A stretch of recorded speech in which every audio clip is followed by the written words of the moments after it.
Mr. Loreno?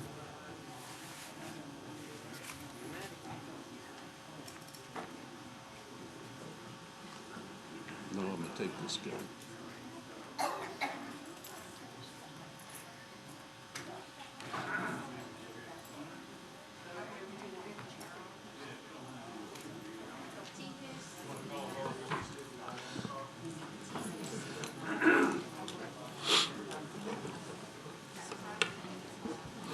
Good evening, ladies and gentlemen, and welcome to St. Tammany Parish Council meeting, March 4th. I appreciate everyone taking the time to come. I know there's an important appeal, and we'll get to that later on, and we'll go from there. But I just want to say thank you very much for coming. Mr. Taladano, would you lead us in the Pledge of Allegiance, sir?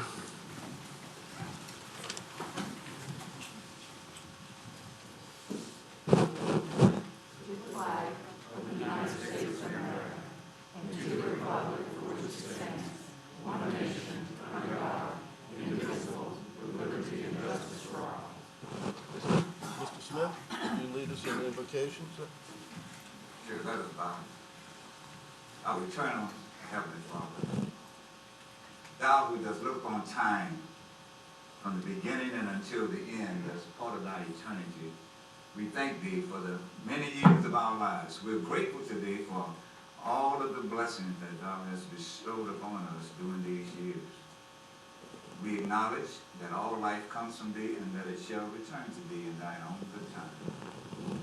Help us, dear God, to put our trust in Thee from day to day and fill our lives with good things. Help us to be faithful unto Thee and to commit ourselves to Your blessed will. Use the good examples of our lives and the testimony of our lips about You to help us during these times. And in the end, dear God, we'll be so very careful to give You all the praise, give You all the honor, and give You all of the glory. We thank You especially, dear God, for the return of our colleague who has been under the care of our medical system for some months. We thank You for his blessed return, oh God, and we pray that You will continue to strengthen him, and not only him, but others, oh God, who are among us, who walk among us, who have a need for one thing and some for another. And in the end, when we're finished with all of this business that You've assigned to our hands to do, we'll be so very careful to give You all the praise, all the honor, and all the glory. For it's in Jesus' name we ask it all. Amen? Amen. Amen.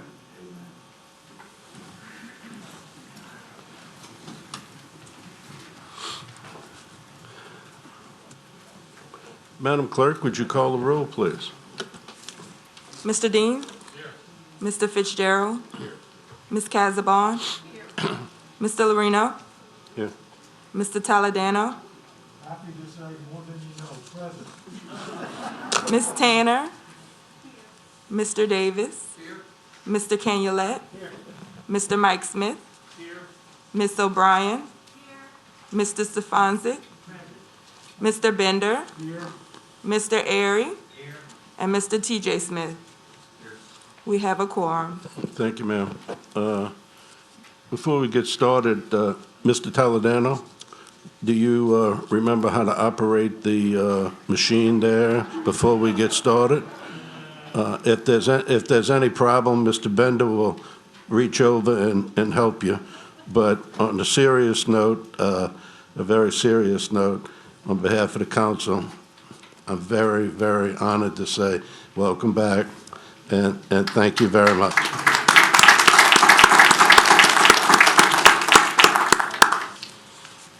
That's all the good things I'm going to say about you now. You don't know how much you miss something until you don't have the opportunity to participate. I love doing this. I love helping people, and I love each and every one of y'all. Thank you very much. Thank you, sir. Okay, public comments. Ladies and gentlemen, I know most of you have put cards in, but if you wish to speak on any item that is on the agenda, please put a card in, and we'll call you up for the agenda items. It's a 3-minute time period to speak, and we'll get into the appeal time when we get to that part of the agenda. So thank you very much. Before we get started, I just want to make an announcement. We have, starting Saturday, early voting on a very important issue for St. Tammany Parish, and that's the drainage tax. It's a renewal of tax that is used for drainage in St. Tammany. So I'm not going to get into the details of it, other than I can just let everyone know that that will be taking place, and would really consider you all looking at it. So just wanted to throw that out there. Mr. President, I believe you have a couple of presentations.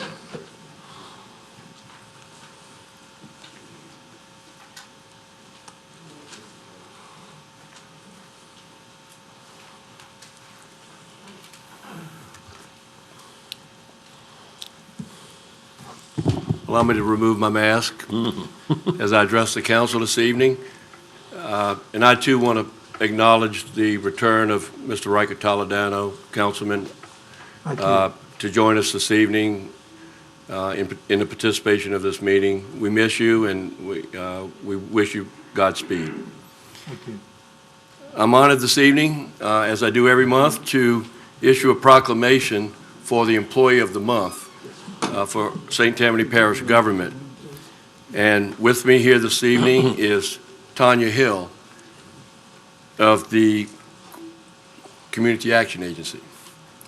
Whereas Tanya Hill began her service to St. Tammany Parish in April of 2004 as the Health and Human Services Grants Administrator in the Grants Department, and now oversees the St. Tammany Community Action Agency.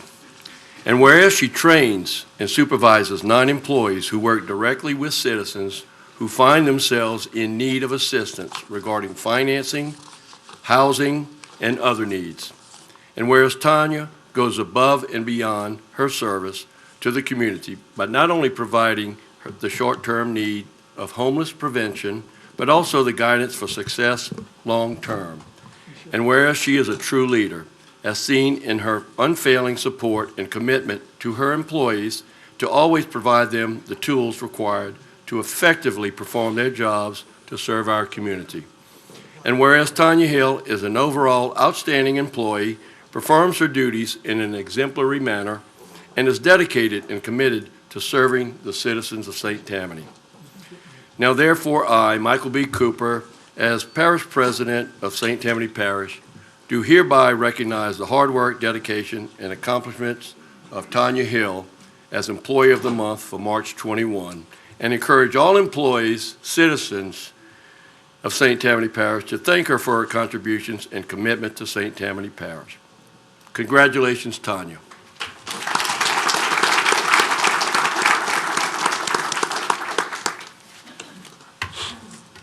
I'll give you this. Did you want to say something? Just thank you. I appreciate, I enjoy working here, and I enjoy working for community action. So thank you, and thank everybody for their support. Thank you. Ms. O'Brien? So we're gonna Ms. O'Brien? As a member of the Community Action Board, I think this is an excellent choice. Tanya is absolutely wonderful, and the community doesn't realize how blessed we are to have her in that position. So congratulations, very, very well deserved. Thank you very much. And she's going to take a picture of us. That's for you. Okay?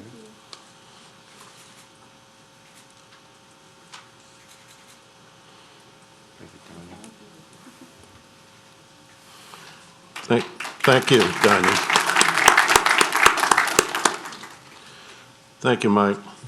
The second presentation to be made by Ms. Tanner. It's a certificate of recognition for Mr. Eddie Smith for his services on the Board of Commissioners for Fire Protection District Number 7. Ms. Tanner.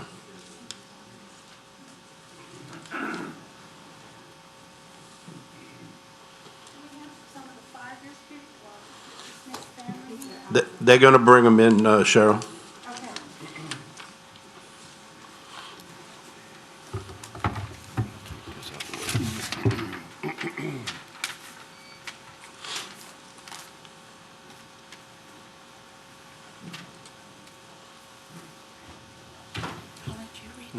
I just want to say a few words. You- You read it. You want me to read it? Okay.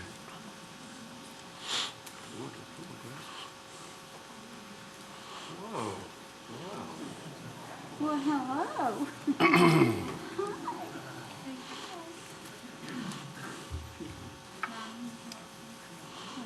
I think I have some of the board. I think I have all the board. Wow, okay. Okay. So we have the family here, Mr. Eddie Smith, Mr. Eddie Smith Senior, right? Correct. Okay. I'm going to read a proclamation or a certificate in honor of Mr. Eddie Smith Senior. I'm going to look this way and then Whatever way you want to do it, and then Mr. turn President. around and provide you with the certificate. Well, I'm honored to provide this acknowledgement of St. Tammany Parish government significant of recognition. The St. Tammany Parish Council and Parish President recognize Mr. Eddie Smith Sr. for over 17 years of dedicated service to the St. Tammany Parish Fire Protection District Number 7 Board. This certificate of recognition was unanimously approved by the St. Tammany Parish Council on the 4th of March, 2021. Signed by Council Chairman Mike Lorino Jr. and Parish President Michael Cooper. And with us here is District 6 Parish Council Member Cheryl Tanner. Thank you. I would like to tell the family we appreciate everything that Mr. Smith did. 17 years on the board is outstanding. Plus, I hear that he was a very innovative and resourceful man, and I think he recently got the helicopter pad for the fire district. I think I have the chief here and some of the board members. Would y'all like to come up and say something about Mr. Smith?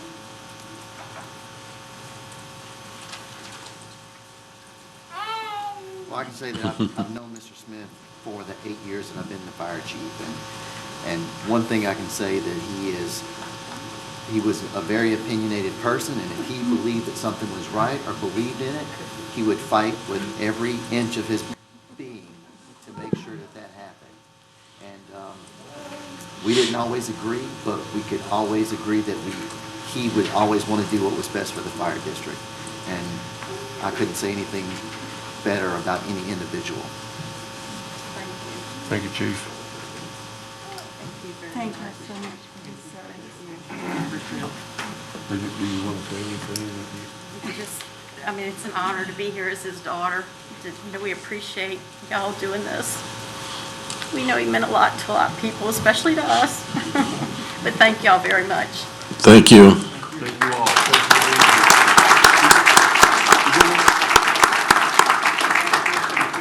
Yeah.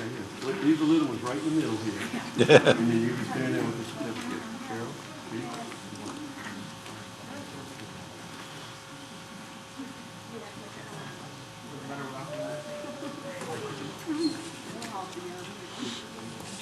Mr. Holly.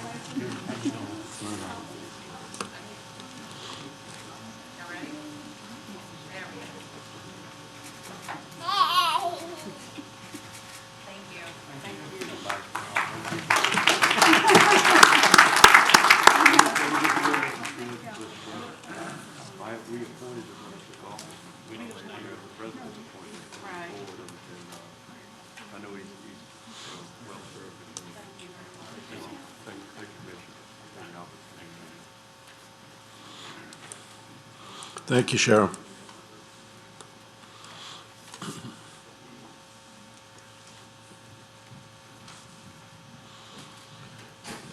We'll go to the appointments now. We have a resolution to reappoint David Howell, Albert Holly, and Wilton Jerry Smith Jr. to the Board of Commissioners for Fire Protection District Number 7. Ms. Tanner? Okay, we have a motion by Ms. Tanner. We have a second by Ms. Casabon. Please vote.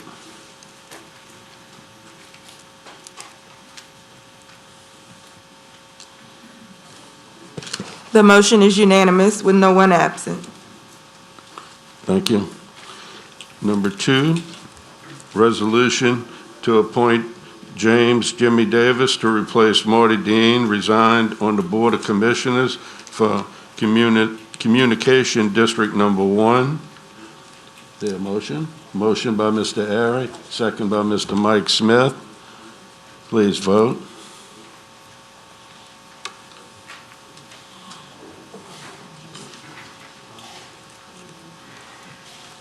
The motion is unanimous with no one absent. Mr. Dean, you got every vote. You noticed that?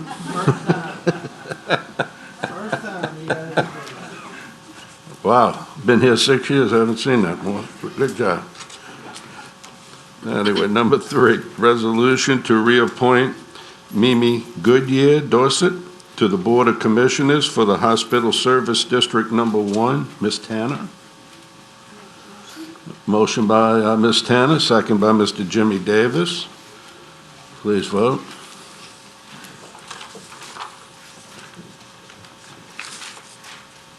The motion is unanimous with no one absent. Thank you. We'll go to the consent calendar. Any item not pulled from the consent calendar are automatically approved in whole by one vote. Items pulled from the consent calendar are discussed and voted upon individually. A majority vote for the entire council, 8, is required to adopt the consent calendar. I'll go to the items that have been pulled thus far. Ordinance for introduction, number 1, ordinance calendar number 6549. Number 10, ordinance calendar number 6611. Number 11, ordinance calendar number 6612. Number 12, ordinance calendar number 6613. Number 13, ordinance calendar number 6614. Number 14, ordinance calendar number 6615. Number 15, ordinance calendar number 6616. Number 16, ordinance calendar number 6617. Number 17, ordinance calendar number 6618. Number 19, ordinance calendar number 6620. Under resolutions, we have 2 resolutions being pulled. Number 3, resolution number 6412. Resolution number 6416. That's the items we have thus far. Mr. Smith, do you have anything else, sir? Yes, sir, on the resolutions, item number 1, resolution 6366. Okay.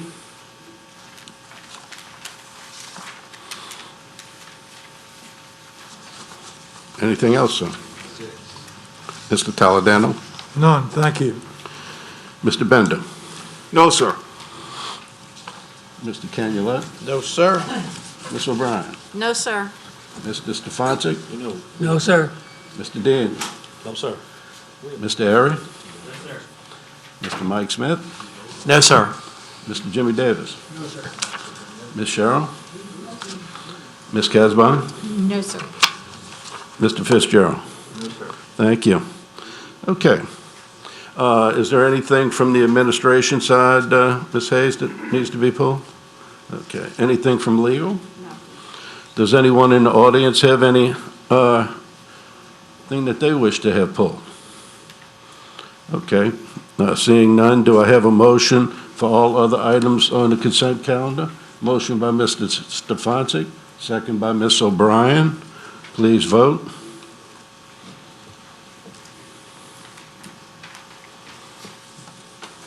The motion is unanimous with no one absent. Okay, all the other items are adopted. Thank you. We'll go to the first one, number 10. I'm sorry, number 1. Passed it up. We'll go to ordinance calendar number 6549, an ordinance to amend the Parish Code of Ordinances, Chapter 2, Administration, Article 16, Moratorium, Section 2-620, to remove additional requirements for the adoption and extension of moratoriums. Mr. Smith. Thank you, Mr. Chairman. Each of you should have before you a fresh copy of an amendment to this ordinance that we worked on for a few months, that was adopted. The ordinance was adopted somewhere around November of last year, and so we'd like for you to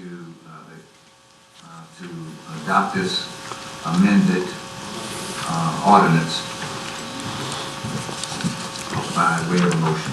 Okay, so we have a motion by Mr. Smith to amend the ordinance calendar number 6549 to amend it that you have in front of you. Is there a second? I'm sorry, Ms. O'Brien? But I'd like to read it. Sure, you go ahead, ma'am. I didn't mean orally, but I just meant silently. I'd still like to read it. Okay, gotcha. I got you.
Okay, we had a motion by Mr. Smith. Is there a second? Second by Mr. Canulette to, I'm sorry, Mr. Taladano? Thank you very much. And of course, I apologize for not necessarily being up to speed on this particular one. But what is the purpose of eliminating the description by geographical area of the moratorium notice? What's the reason why we would be doing that? According to the copy I have, it seems like that's being eliminated. So prior to any motion to introduce a moratorium, the proposed ordinance shall be posted for 30 days, and we eliminated the description. It would seem like that would be helpful to the public, or am I missing something? Well, that is a part of the moratorium when it is presented. And so this was just being redundant, just like some of the other portions that we have eliminated. But that is a part of the moratorium whenever one is being offered the geographical boundaries of it. Otherwise, the zoning commission won't even get it. So what you're saying is the whole text of the moratorium ordinance is posted, so therefore the description is in it already, TJ? Yes, it is. Okay, I understand that. Thank you. Mr. Canulette? Yeah, so I'm kind of like Reichert on this. I'm not big on moratoriums to begin with, but I don't see why it can't be repeated. I just, we're striking all this stuff. I'm with Reichert to this. The geographic, that's the big part of it. And not everybody might not read the whole thing, so maybe being in two parts of it is probably a good thing in my opinion. So that's just my take on it. Thank you, Mr. Canulette. Mr. Stefanczyk? Yeah, we're discussing this tonight. It's an ordinance for introduction. It has to go back, since this is a major change, it has to go back to being another ordinance for introduction. We just amend it and put it out there, and it'll come up next month. So I think everybody should know that. That gives us time to read this thing and make a decision on it. And then if we choose next month to make decisions on it that are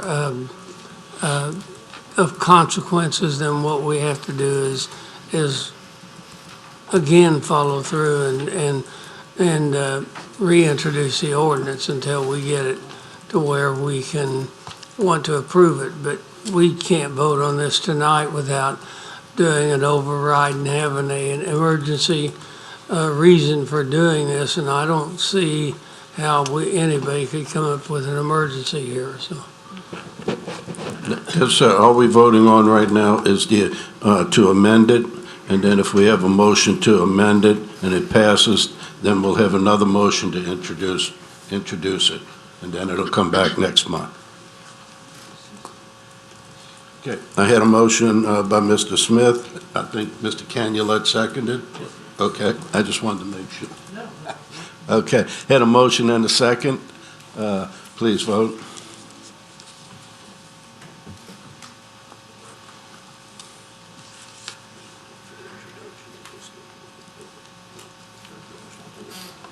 The motion passes with 11 yeas, 3 nays, and no one absent. Thank you. Mr. Smith, would you make a motion for introduction? Okay, we have a motion by Mr. Smith for introduction, second by Mr. Toledano. There's no need to vote. Oh, Mr. Bender, I'm sorry. Jerry? Thank you, Mr. Chairman. Yes, sir. I just want to add that I think with this substitutes ordinance and the points that have been raised, they're legitimate points. At agenda review, at the end of March, towards the end of March, I think we need to have, at least by then, a substantive discussion about what this substitute actually entails, what it will do, as opposed to the current situation. And therefore, every one of us, instead of just reading it tonight, it's no harm to substitute and introduce, but that would be a good time to question, so we have good knowledge before we vote at the next council meeting. And I'm sure Mr. Smith would be happy to attend that meeting. Thank you, Mr. Chairman. Thank you, Mr. Bender. Thank you, Mr. Smith, and there's no need to vote on that. Thank you.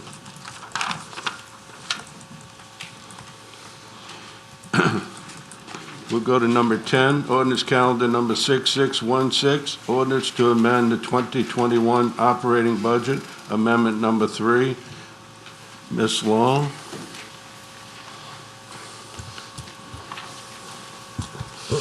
Yes, sir. This amendment number 3 was heard by the Finance Committee. It includes 2 items. One is for, to fund motion sensors at the Tammany Trace at Thompson Road, and also with regard to debt service requirements for the bonds that were issued in December from Go Mesa proceeds and from Sales Tax District 3. Okay. Mr. Bender?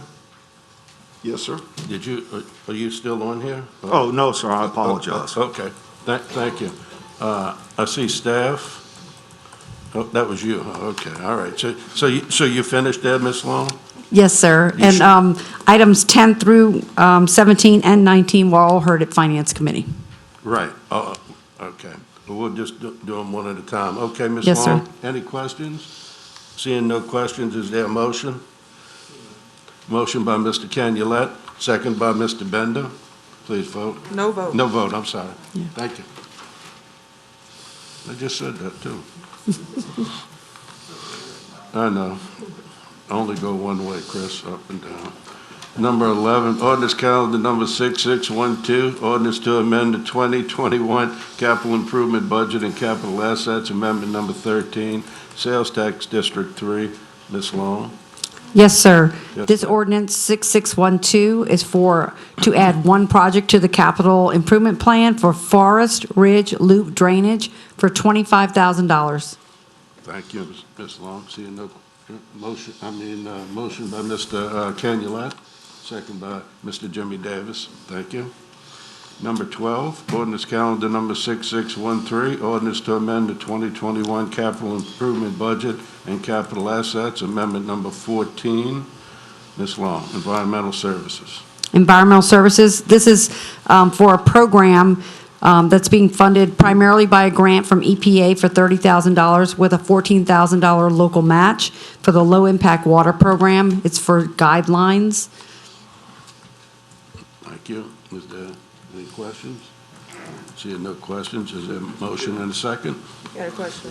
Motion by Mr. Bender. He's got a question. Question real Oh, quick. go ahead, I'm Mr. sorry. Bender. I can't hear too good with that mask. I'm sorry. Ms. Long, did I understand, did you say 30,000 or 45,000? I'm sorry, it's 45. 30,000 was from the EPA grant. Yes. And I'm sorry, and the parish match is, I think, 14.5. Okay, I'm Yeah. sorry. I'm just looking at the 45, and I thought maybe I Yes, sir. misheard. Thank you. Thank you, Mr. Chairman. Is there a motion? Motion by Mr. Bender? Yep. Second by Mr. Toledano. Thank you. Number 13, ordinance calendar number 6614, ordinance to amend the 2021 capital improvement budget and capital assets. Number 15, utility operations, Tammany Utilities. Ms. Long? Yes, sir. Ordinance calendar 6614 is for $38,751 budget for the River Oaks Sewer Force Main Project for Tammany Utilities. Thank you. Any questions? Motion by Ms. O'Brien, second by Mr. Canulette. Thank you. Number 14, ordinance calendar number 6615, ordinance to amend the 2021 capital improvement budget and capital assets. Amendment number 16, Public Works. Ms. Long? Yes, sir. This ordinance is to add equipment to the asset list that we can purchase. These are motion-activated signals for the Tammany Trace, $30,000. Thank you. Motion by Mr. Bender, second by Mr. Canulette. Thank you. Number 15, ordinance calendar number 6616, ordinance to amend the 2021 operating budget, amendment number 4. Ms. Long? Yes, sir. This amendment, amendment number 4, is for the open encumbrance at the end of 12/31/20 to increase our budget in 2021 to cover those encumbrances. There's a 3-page listing of open POs or projects attached to the ordinance. Thank you, ma'am. Motion by Mr. Dean, second by Mr. Stefanczyk. Thank you. Number 16, ordinance calendar number 6617, ordinance to amend the 2020 operating budget, amendment number 14. Ms. Long? Yes, sir. I just wanted to bring to your attention, as you said, this is an amendment to the 2020 operating budget. If you recall, in December, at the end of December, we did a refunding of our bonds for Sales Tax District 3, and we also had Go Mesa proceeds. So this is to budget those proceeds that came in and the change in debt service as a result of the refunding. Thank you, Ms. Long. And motion by Ms. Tanner, second by Ms. Casabon. Thank you. Number 17, ordinance calendar number 6618, ordinance to amend the 2021 grants budget, amendment number 3. Ms. Long? Yes, sir. This ordinance includes 4 different grant awards that we received during this month. One is for the arts, I think it's a decentralized arts program for almost $143,000. The Juvenile Justice Commission for the $100,000. $30,000 from that EPA program that we talked about a little earlier for environmental services. And also, there is a reduction of a grant from DOTD. And the reason why, it's not that the grant was lost or anything like that, but now DOTD is going to bid and manage the project, so the funds won't be passing through St. Tammany Parish government. So they're going to handle all that, so we don't need a budget for it. So they'll handle the funding of the whole project, is that? Yeah, so they were funding it anyway, Right. but we were going to be the ones putting it out to bid, hiring the contractor, but now that's going to be done at the DOTD office. Okay. So it's not going to run through our budget. Okay, thank you. A motion by Ms. O'Brien, second by Mr. Stefanczyk. Thank you. Number 19, ordinance calendar number 6620, ordinance to amend the 2021 capital improvement budget and capital assets, amendment number 17, Sales Tax District 3. Ms. Long. So this is part of that, it's a companion ordinance, but it has to do with the project for that same sidewalk from Coquille to Whitechapel that DOTD will be managing. Okay, any questions? Seeing no questions? Motion by Mr. Dean, second by Ms. O'Brien. Thank you. We'll go to resolutions.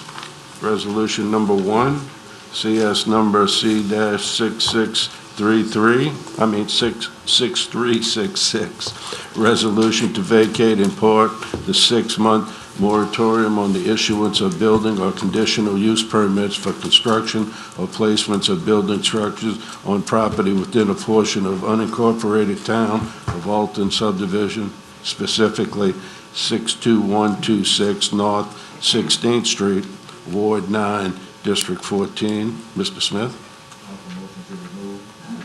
I'm sorry?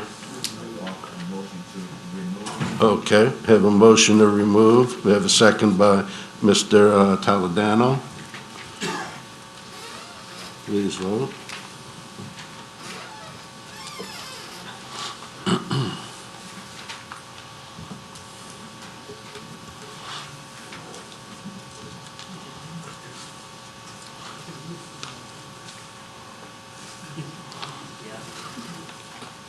With a verbal yes from Mr. Airy, the motion is unanimous with one absent. Thank you.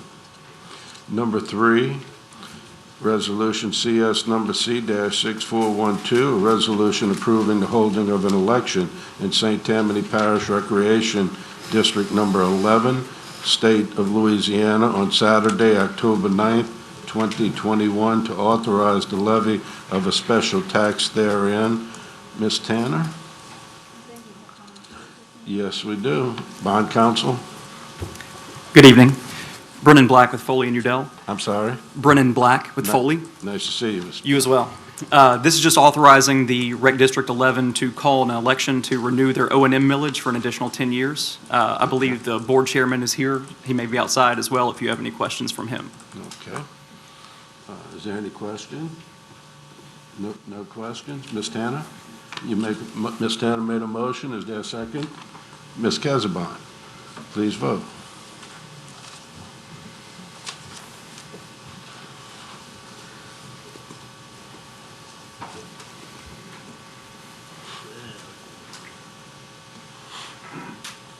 Ms. Tanner, what was your vote? Yes. Mr. Airy, what was your vote? Yes. With a verbal yes from Ms. Tanner and Mr. Airy, the motion is unanimous with one absent. Thank you. I'm sure you're going to take care of that next one for us. Yeah, I'll just stay here. Okay. Number 7, Resolution CS number C-6416, a resolution approving the issuance of not exceeding $500,000 of limited tax bond of Fire Protection District number 3 of the Parish of St. Tammany.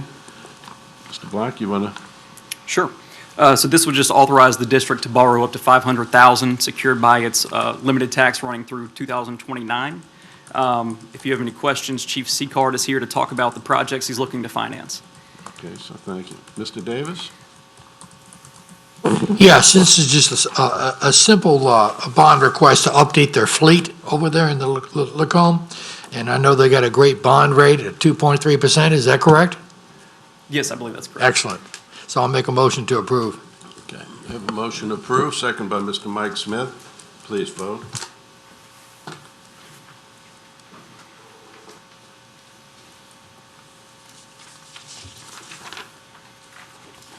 Ms. Tanner?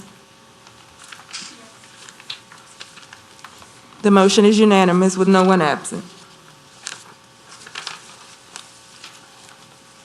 Thank you.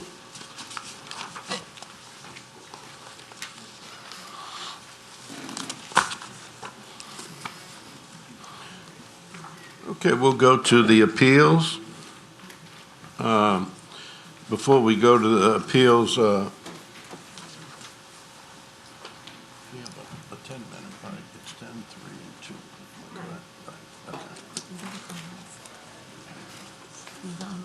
2. Okay. Okay. I will read those. Thank you, dear. Okay. Everyone, once again, if you want to speak, please put your card in, and we want to make sure that before I go to Mr. Bender, we have two appeals, 1 and 2, and they're under the same guidelines. So first off, Mr. Bender, would you be agreeable to handle both of them at one time? Yes, Mr. Chairman, I think we should. Thank you, sir. Now, can I add, Mr. Chairman, just for clarification? If it's not a long one, yes, sir, you can. It won't be. Okay, thank you. Go ahead. Is this because I'm sitting next to Mr. Toledano?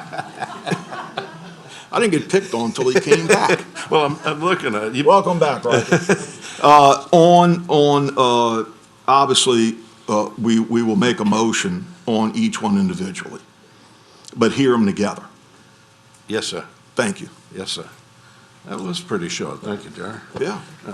Okay. And next thing I think we need to discuss, and for the council, normally it's a 10-minute, 3-minute, and 2-minute, and being we having 2 of these and handle them at one time, would you all be willing to go for 12 minutes and just give each side 12 minutes, and then we'll keep the 3 and 2? Would that be okay? Yes. Would that be okay, Ms.? I think that would be fine. Okay. I'm okay with it as long as it doesn't, if there's still something important to say, I would still like to maybe extend the Absolutely. time a little bit. I Yes, just don't sir. want to make it dead, Yes, sir. dead 12 minutes. Gotcha. That's fine. Well, as long as we give both sides that time. No, okay. Okay. Okay. All right, that's correct. Okay, well, thank you. What we're going to do, ladies and gentlemen, is we're going to combine them both together. So it'll be just one time we'll talk about it, and then we'll vote separately. And it'll be 12 minutes for each side of the opening, you might want to say opening arguments on it. And then we'll have 3 minutes on each side for the rebuttal, and then 2 minutes. Now, I realize this is a very big, before we even start the clock, this is a very important project and a lot of people. I don't know if you all have, I don't know if Ms. Donna McDonald, if you have someone that is going to do most of the speaking, we can accomplish a lot, because what ultimately happens is we have repetitive, and that's when we'll run over time, and then that won't go. So my suggestion, and this is just a suggestion, if you have, and I can wait a few minutes, if you have people that you want to really go down the list and go through them to talk, and then if there's time left, we go to other ones, or if it's important. Yes, sir, absolutely. We have a Okay. core group that is prepared to speak, and they're Perfect. in the room. Perfect. And then, yes, there are additional people Yes, ma'am. in the community. Yes, ma'am, and I understand that, but we get a lot done, and it makes it a lot, you know, we get more information. Yes, if sir, we have that absolutely. core group, okay? Absolutely. Well, thank you. We'll get started. All of them in here, Ms. McDonald? No, the core group. The core group, yes, there are many, I've heard as many as 35 to 40 still outside. Okay. All righty. Let me read them, and then we'll get started, ma'am, okay?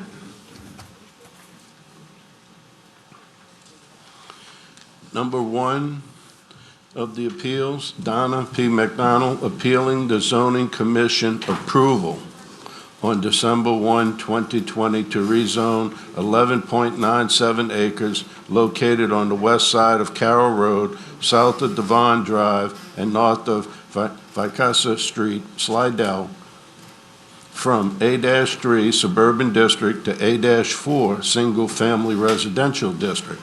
This is located in Ward 9, District 12, as I mentioned, Mr. Bender. Number 2 is Donna P. McDonald appealing the zoning commission, once again, approval on December 1st, 2020, to rezone, 47.43 acres located on the west side of Carroll Road, south of Devon Road, and north of Vicassa Street, Slidell, from A-4 Single Family Residential to A-4 Single Family Residential and PUD, Planned Unit Development Overlay, Ward 9, District 12. Mr. Bender, if you want to say anything before we proceed, or would you like me to just go right into it? No, sir, I don't need to comment at this time. Okay, thank you. Ms. McDonald?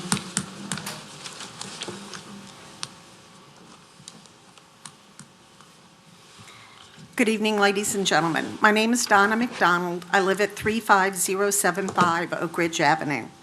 I filed the appeal of the Zoning Commission's decision regarding the rezoning on the proposed Bayou Bend subdivision I did so on behalf of the Bayou Liberty Association, my family, and the entire community in the Bayou Liberty watershed. For almost a year, we have listened to the developer's legal counsel discuss a development which he suggests may well become a model for future development elsewhere. Some of the things that I would like to bring to your attention. In your packet, there's a document that is labeled Wetlands Delineation. The developer engaged Feliciana Wildlife LLC to perform a wetlands delineation.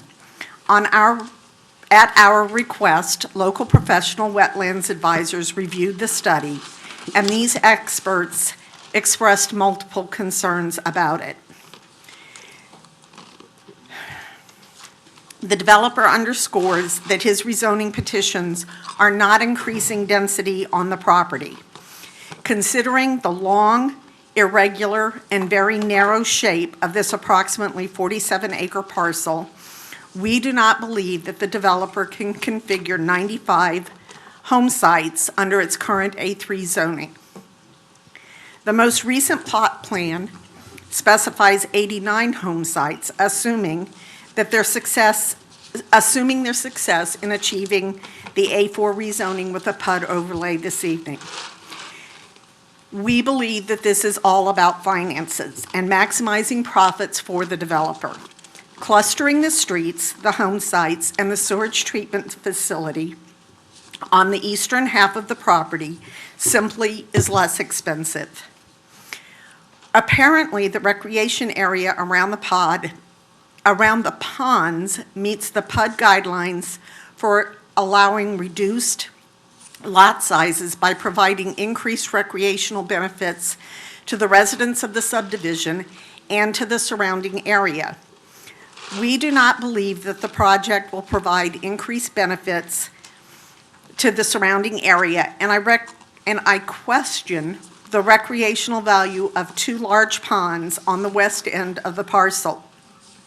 I don't believe that I would allow my children to kayak, fish, or swim in these ponds. I live in the area. I know the alligators are there. On the other hand, there is little doubt that it will significantly increase drainage, flooding, and traffic problems for nearby residents and for the entire Bayou Liberty watershed. The development indicates that the ponds will increase water runoff quality by allowing sediment to collect in the ponds. If that's realistic or achievable, these ponds will require constant maintenance. How does a maintenance crew using large machinery access these ponds to allow for their cleanout? Walking paths simply do not provide enough area or sufficient base to excavate the ponds as the maintenance would be required. The developer suggests that they are wet ponds. Wet ponds work until they reach capacity, and then they overflow. And this overflow will go straight onto and across neighboring properties and then directly into Bayou Liberty. Ladies and gentlemen, the historic way of doing things is simply not working. We are flooding. The impact of this proposed rezoning and the consequences of this development will increase the frequency and the intensity of our flooding. Historically, developers are given a pass for impacts from fast, heavy rainfall events. We, the people who live in the area, are not. We flood. There is no pass for us. Furthermore, the parish promotes our bayous and waterways for tourism. As we continue damaging those waterways through overdevelopment, we diminish not just tourist dollars, but our way of life as well. I have spoken with many of you regarding the permanent negative impacts of this rezoning. I believe that they will occur to our family, our neighbors, and our community. For as long as we live in the area, or as long as we live, the impacts of this rezoning will negatively impact us. Hundreds of constituents have submitted multiple letters expressing valid concerns about this rezoning. On their behalf and the many others who remain less vocal or less informed, I respectfully ask that you deny these zoning petitions. Thank you very much for listening, and most importantly, thank you for your service. Thank you, Ms. McDonald.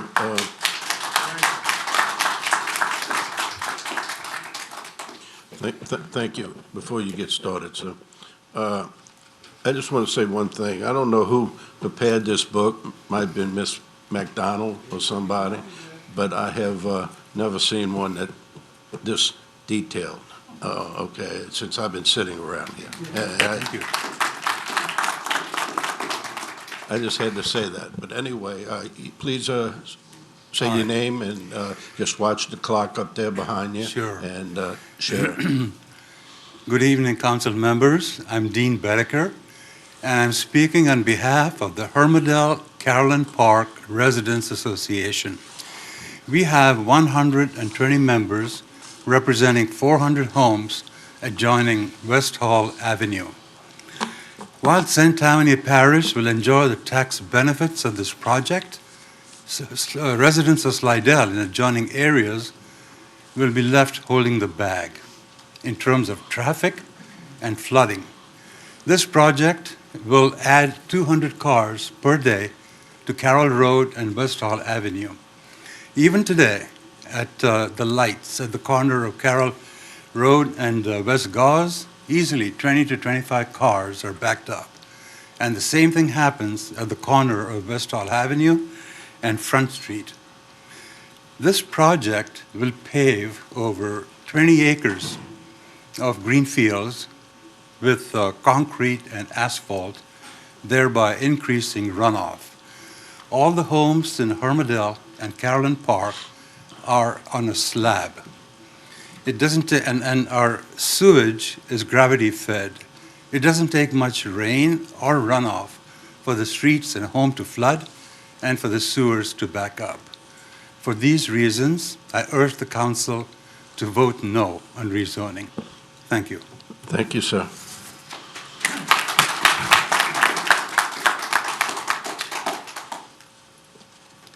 Hello, I'm Sharon Newton. I live at 35140 Garden Drive, at the end of Garden Drive down there. Again, thank you for letting us speak to you this evening. One of the things I wanted to speak about earlier, the parish council, when you talked about the new voting that we're supposed to do, and I kind of find it ironic that in one breath we want to send a tax out to help with drainage and keep everything clean and nice so that we don't have problems, yet on the other hand, we want to put in a program here that's going to add to it. So it's kind of, to me, an irony that on one hand we want to get some money, and the other one we're trying to have more problems come in. So I'd like to prevent this from happening for the future. And as Dean already spoke about the traffic, but the other thing, I represent a lot of the homes on Devon Drive and Garden Drive. There are almost 100 homes in those. Most of the homes on Devon Drive, again, are slab. And as this gentleman in the past has said, they're all going to flood for sure. So I don't think it's right for the future for those homeowners to have to pay for that. They're going to be in trouble in the next 10 years if we continue with that. So again, it's a lot to have to do with the people that are living around there and that. So we're not saying we don't want building. We just don't want that kind of concentration. Thank you, ma'am. Yes, sir.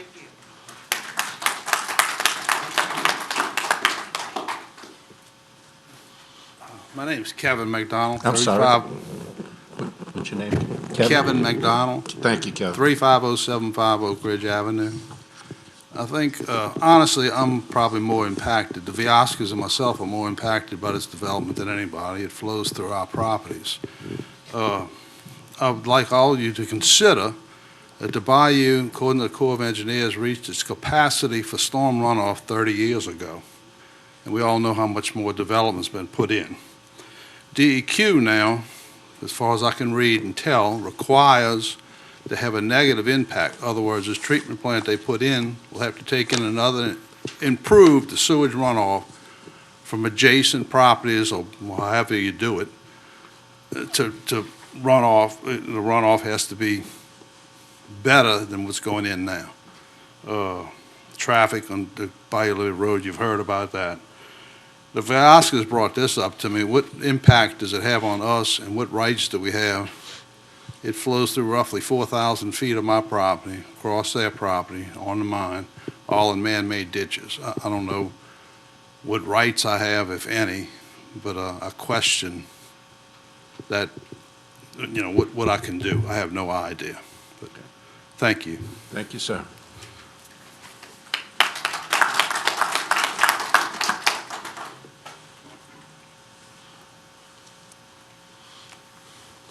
Good evening. I'm Lee Domingue. I live at 34057 Bayou Liberty Road. I serve as president of the Bayou Liberty Association and thereby represent its 180 active members. Collectively, we, along with the people that you've heard tonight, the groups, the associations in the neighborhood, in the vicinity of this property, vehemently oppose this rezoning, and we do so for a myriad reasons. The fact of the matter is, there is no one elephant in the room, metaphorically speaking. There is a herd of elephants. There are multiple reasons why we should not rezone this property. And we're not talking about so-called Bayou Bend subdivision development so much, but the actual rezoning of this property sets a very dangerous precedent for the Bayou Liberty Basin.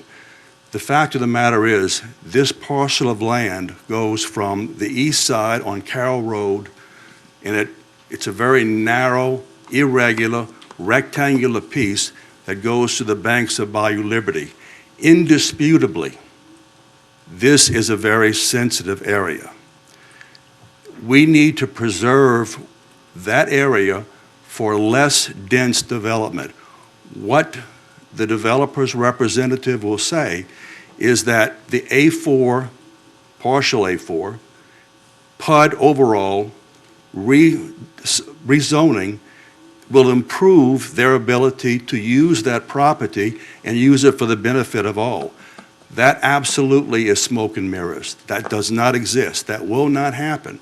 The problem here is that we're in a sensitive area next to Bayou Liberty, part of the basin. We should not be rezoning any area in that region for more dense development. If you look at the plot plan, which is the last iteration presented by the developer through his counsel, you will see that the eastern side is actually all home sites, 89 home sites to be precise. And all of that land will be filled, asphalt covered, concrete covered. There will be no natural native land's capacity to absorb water and mitigate toxins. Thank you very much. Thank you, Mr. Domingue.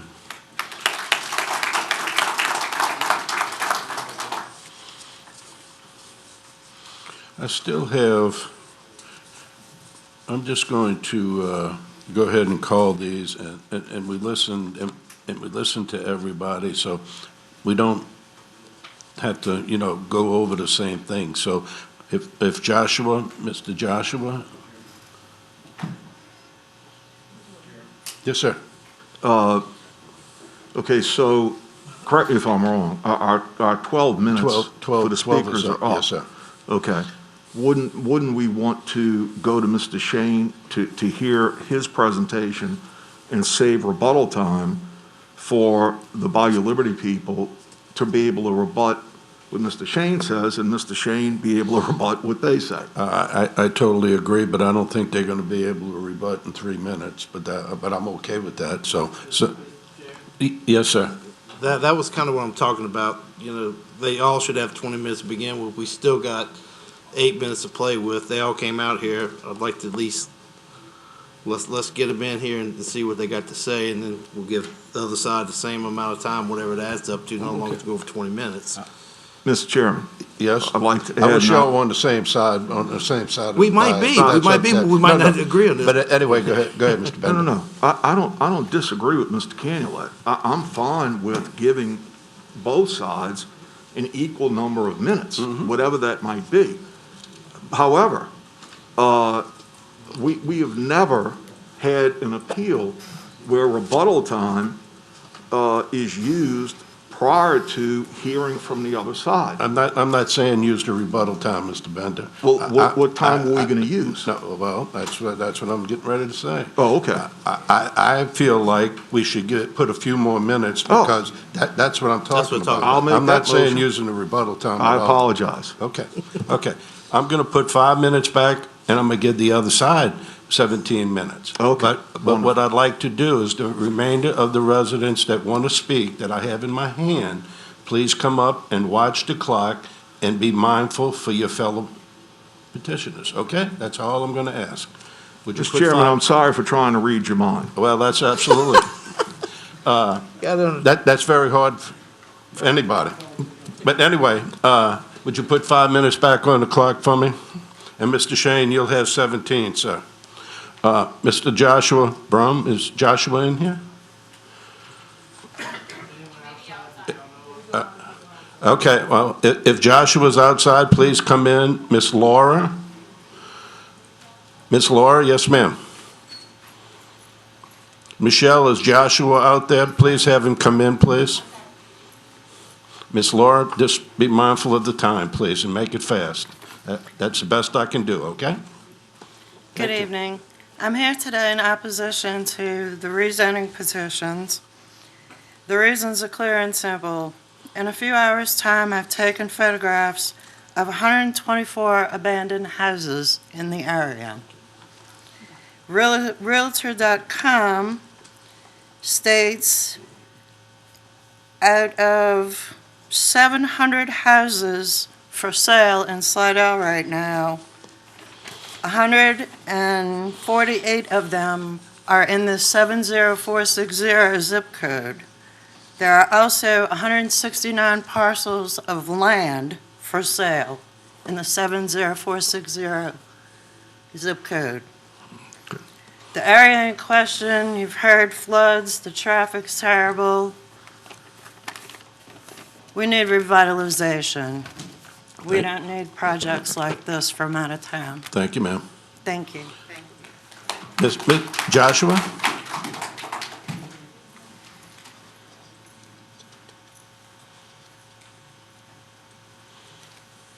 And please make it fast. We only have 5 minutes, and I have a few cards, okay? I'm Joshua Brune. I Yes, live sir. at 59103 East Avenue. And I don't know if any of y'all are aware, have you been down Liberty Road every time it rains hard? Carolyn Park, Bayou Woods Elementary, their parking lots flood.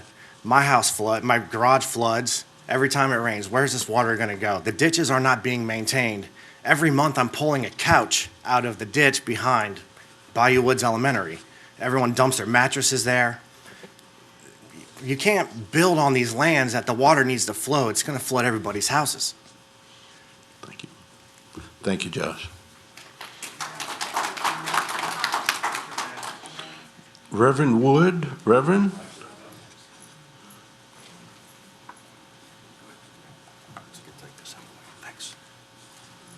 I'm Pastor Gary Wood, pastor of the Pentecost Missionary Baptist Church, 36138 Shady Lane. And we have over 300 members on our roll, 125 active members. We have worked very hard in beautifying our edifice, our church, and to have floodwaters to come in that possibly could have been prevented would be quite devastating to all of the work that we have poured into our church. God bless you. Thank you, sir. God bless you. Thank you. Michael Vilasso. Michael?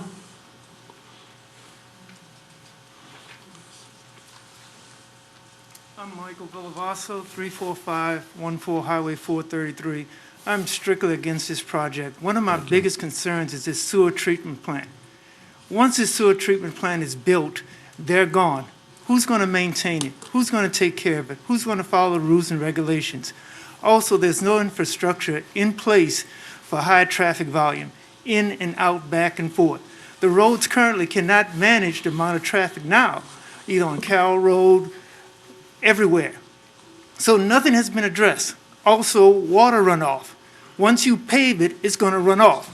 My next question to the developers are, if you build these houses on slab, they buy the house, they have a mortgage, a house note.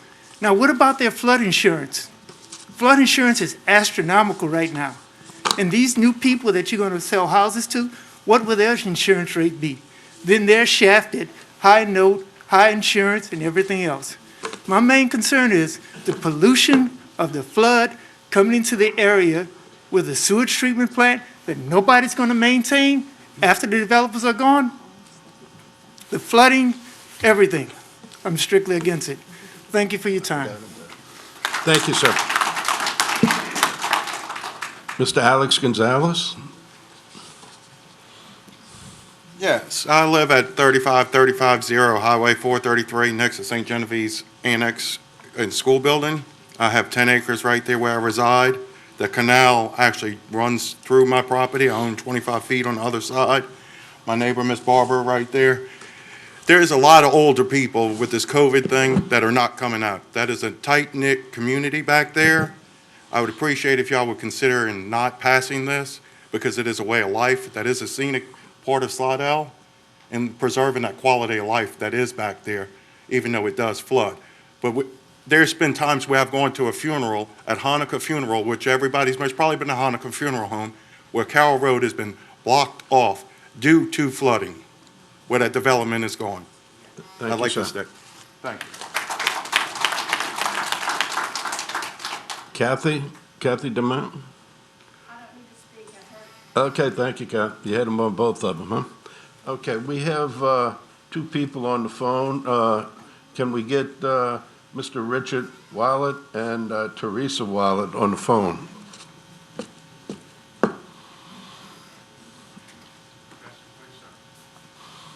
Richard or Teresa, can you hear me?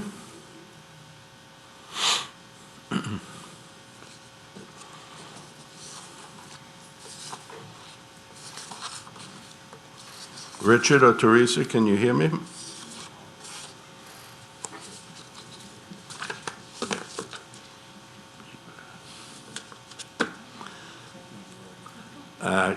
They may have hung up. Okay. If they call back and we tried. They against the project. Okay? Thank you. Also, just for the record, I'm not going to read them all, but... We're here. Teresa? We are here. Yes, ma'am. Go ahead. You have a little while. We don't have much time on the clock. Would you please go ahead? Yes, we hear you, though I think we're delayed, but the only thing either of us have to say is we want the council to overturn the commission's approval of the 2020-2057 ZC and the 2020-58 ZC approval. Period. They are against the project. Okay. Thank you. Thank you, and we heard you about both of you are against the project. Thank you very much, sir, and thank you for taking the time to call. I also have 15 cards that are here that are outside or either inside that are opposed to the project. I just want to put, and they'll go into the record also, just to let you all know, okay? All right. Mr. Jeff Shane, please, sir. Carlin, 17. Thank you. Good evening, Jeff.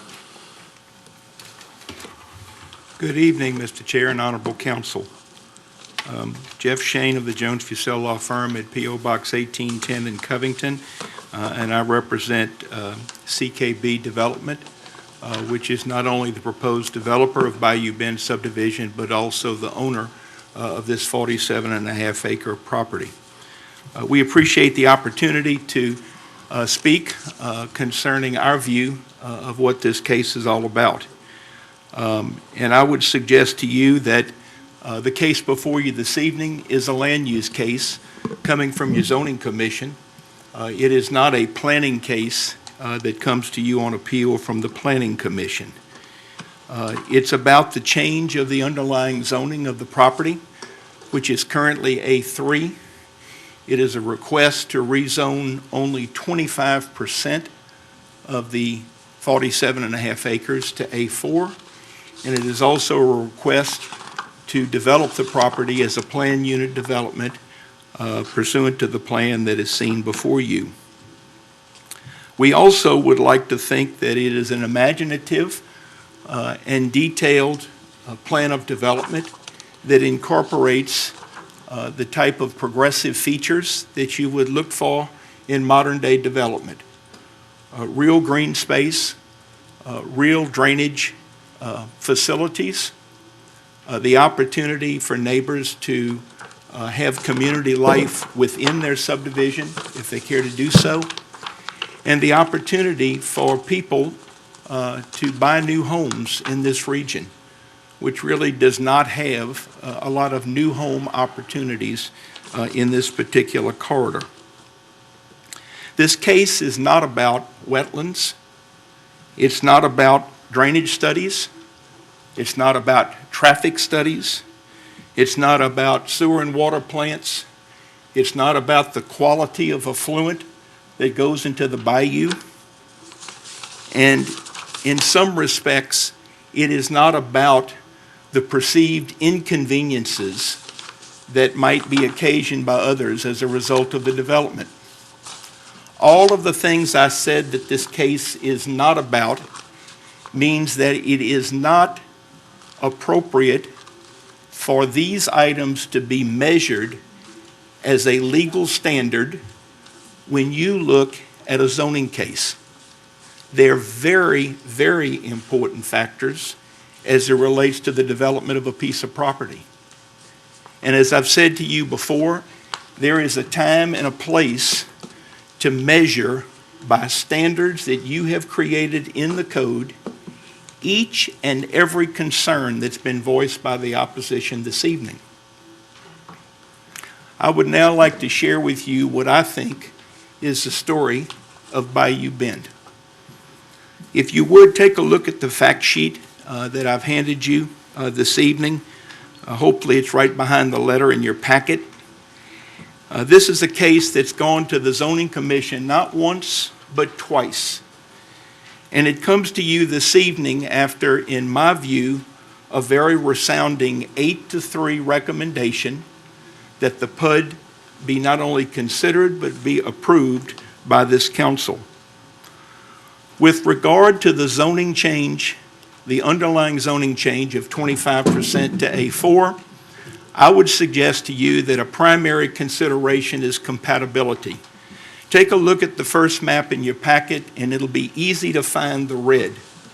So my suggestion to you that on that map, asking for 12 acres of A4 when 150 acres of A4 are literally across the street, it's very reasonable and it's also very compatible. Number two, this zoning case is about a density decrease. Under the current A3 zoning, with the zoning formulas used by the Unified Development Code, it is possible to put together a development or yield plan for the A3 that would suggest a 95-lot subdivision.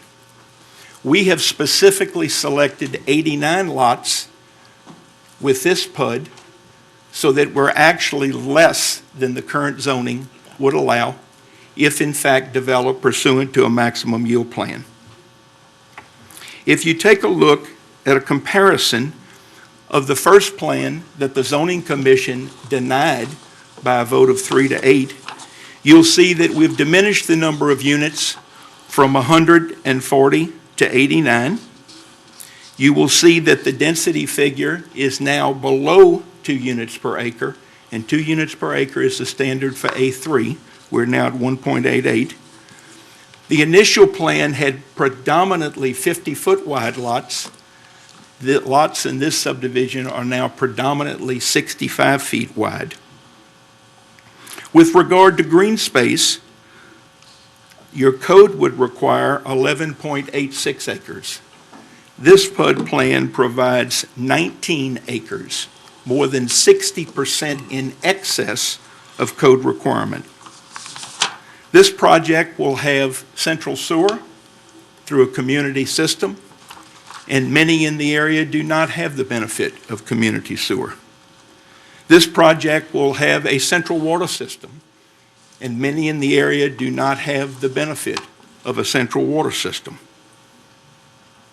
With regard to traffic and drainage issues, although planning commission items, when this case was postponed by Councilman Bender in January, it was done so that he could get specific information from the parish engineer with regard to specific drainage and traffic concerns. I'll let Mr. Bender comment to the extent that he cares to later this evening, but it has been reported to me that the items of concern were not only studied by Mr. Watson, but were studied to his reasonable satisfaction, and that was based on information that we provided, requested by Mr. Watson, I might add, resulting in good answers to good questions. With regard to the traffic issue, in January, I'm not sure that we had the executive order yet from the parish president's office, but there was a time when I had concern that we would not be able to get a traffic study done anytime soon because, as you may know, traffic counts have been suspended during the COVID crisis. Now, thankfully, with the executive order from the administration, it is at least possible to put a traffic study together, and we look forward to doing that, assuming this case has an opportunity to go forward through the Planning Commission process. I'd like to now look at and talk to you about some of the details of the PUD plan itself. With all due respect to the speakers, our wetlands consultant produced and provided a wetlands report indicating that there's no wetlands on this tract. Those findings were not contested by staff, and those findings were not negated by any comment or vote of the Zoning Commission. This particular project now includes 12 acres of ponds, 4 different facilities, all of which will be public maintained, 2 of which along Carroll Road, which will catch water to make sure that the water is metered, that portion of it that goes into Carroll Road, so as not to exacerbate or create problems along Carroll Road. The ponds to the rear are large enough to also provide recreational opportunity for the people that live there. No, they won't be swimming in these ponds, and no one likes alligators. But the thought that people and kids don't recreate among nature's finest, and in this case, we intend to make these ponds not only functional from a drainage perspective, but also aesthetically pleasing, and ponds that the neighbors should enjoy bringing their families to, whether it's for a walk, throw a frisbee with the dog, have a picnic, etc. We're very proud that we have incorporated that feature into our PUD. We actually have 5 different lot sizes, although the predominant sizes are 65 feet in width and 60 feet in width. But for your curiosity, if you look at the PUD plan in the lower left corner, you will note that there are 5 different categories with regard to the lot sizes. And I mention that to emphasize the fact that we have attempted to create diversity with regard to the size of the lots, which is what a good PUD plan should do. There are other features in this PUD plan that are worthy and commendable, but you have a copy of the plan and you've had a chance to look at it. So the things that I would ask that you consider at this juncture is the findings of the Zoning Commission. I've heard many of you in the past at prior land use hearings, particularly those of you that sat on the Zoning Commission and served as officers, remind the council, petitioners, the public, that great respect and adherence should be given to the findings and study of the Zoning Commission. In this particular case, the developer snubbed his nose pretty good with the first proposal. Not only did we lose the vote, but we were really way off the mark with regard to how this property should be developed. But I think it's commendable, and I don't say that for any form of applause, but I think it's commendable that we recognized that dramatic and serious changes would have to be made in order for this project to receive reasonable consideration from staff, from the zoning commission, and hopefully address the reasonable concerns of those citizens that live in the area. I'm very proud of the fact that when this case or project was revised from 140 lots and all A4 to 89 lots with only 25% A4, with 12 acres of ponds, with 19 acres of open space, that the zoning commission, which is a pretty tough group the first Tuesday of the month, I've spent a few nights there, tough in a good way. I think it's remarkable that the vote flipped from 3 to 8 to 8 to 3. And I might add, with the same high-quality opposition from the neighbors, meaning that good points were made, good discussions were had. So if we believe that our zoning commission is a commission of expertise, a commission of experience, if we believe our staff, and in my view, the staff report, for the most part, is very commendable on most of the features of this PUD and the zoning change. If we believe those things count, I think those are things that you should take into consideration. But at the end of the day, it's not just what the zoning commission has recommended to you. Thankfully, all of these fine folks that are here this evening have the right to express themselves and to be heard. And all of you have a duty, particularly Councilman Bender, but the other councilmen as well, to protect and safeguard their interest. My client, I believe, deserves the opportunity for property that he owns to reasonably develop it and enjoy the property that he has invested in, provided that he meets the codes of the parish, provided that the staff has not suggested that the project is violative of code, and certainly provided that the zoning commission has had the appropriate public hearings and has made recommendations to you. So my point simply is this. The zoning commission has said its piece. The people have said their piece. What I would ask you to consider is that most, if not all, of the concerns raised this evening are items that must be and will be addressed at the Planning Commission level. We understand that your code sets standards and laws that have to be met. It's our job to meet those standards.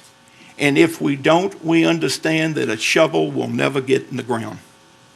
But I also think that in just the same way we must follow those laws at the Planning Commission level, I think it's only fair that we ask that you follow the laws as it relates to the zoning element of this project. And if it appears that this is a zoning case where we look at land use, it's still single-family residential only. If we look at density and it's decreased, and if we look at a PUD that provides the very things that a PUD is supposed to provide for the people that live in the subdivision and in general for the vicinity, I suggest to you it bears strong consideration that you create this opportunity for the project to proceed. That is the emphasis this evening. Should the project proceed? Should it receive 25% of its acreage as A4, and should its PUD plan be approved? Those are all the comments that I have at this time. I appreciate this opportunity, and I look forward to speaking to you in a few minutes as we wrap this case up. Thank you. Thank you, Mr. Chairman. Okay, we'll go to the rebuttal. Ms. McDonald, would you like to be the person to come up, and or whoever wants to come up? We have 3 minutes for that. Yes, sir. Whoever wants to come up and take care of that 3 minutes, when it's over, it's over. Thank you very much. Yes, sir. Lee Domingue, once again.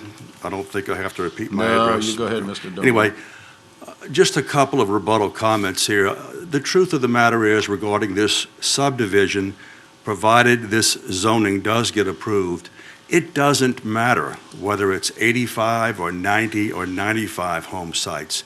It's really all the same. The problem occurs with the location of those home sites in an A3 and A4 rezoned area. It is very dense for that concentration on the eastern side, roughly 20 or 23 acres of this parcel. That really is the problem. Now look, I can give you an opinion. I think that the property should be zoned A1. That's my opinion. It's zoned A3. We have to live with that. I agree with all of that. If anyone develops this property as an A3 and puts the number of home sites that they can, allowed by law, I seriously doubt, based on the configuration and irregularity of this property, that they'll be able to fit 90 home sites on it. But it really doesn't matter all that much. The effect will be the same in terms of an A4 PUD versus an A3 in terms of the number of home sites. The fact of the matter is that if you have an A3 development on the same property, the home sites will have 100-foot wide properties and roughly 110-foot long. Now, I can't give you the specifics of what an A3 requires, but it'll give you a whole lot more property per home site, which to me makes more sense, and I would encourage that to be, I would suggest that that would be more agreeable to anybody who would want to live there, or for that matter, buy or rent there. So I think the issue of the developer bringing down the number of home sites from 140 to 89 really doesn't make that much difference in terms of it being an A3 comparable development. The other thing is, I want to talk very briefly about the staff report. This is the Planning and Zoning Staff Report.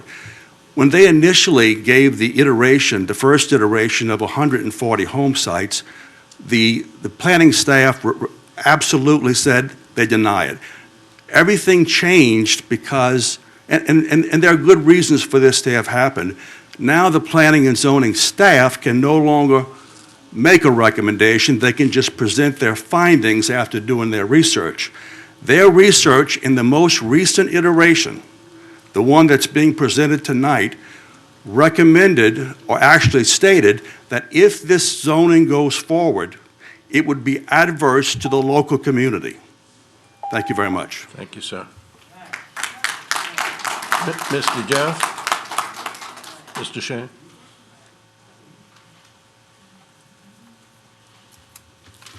I think in many ways, Mr. Domingue captured what I believe has been the constant theme of the opposition. It really doesn't matter.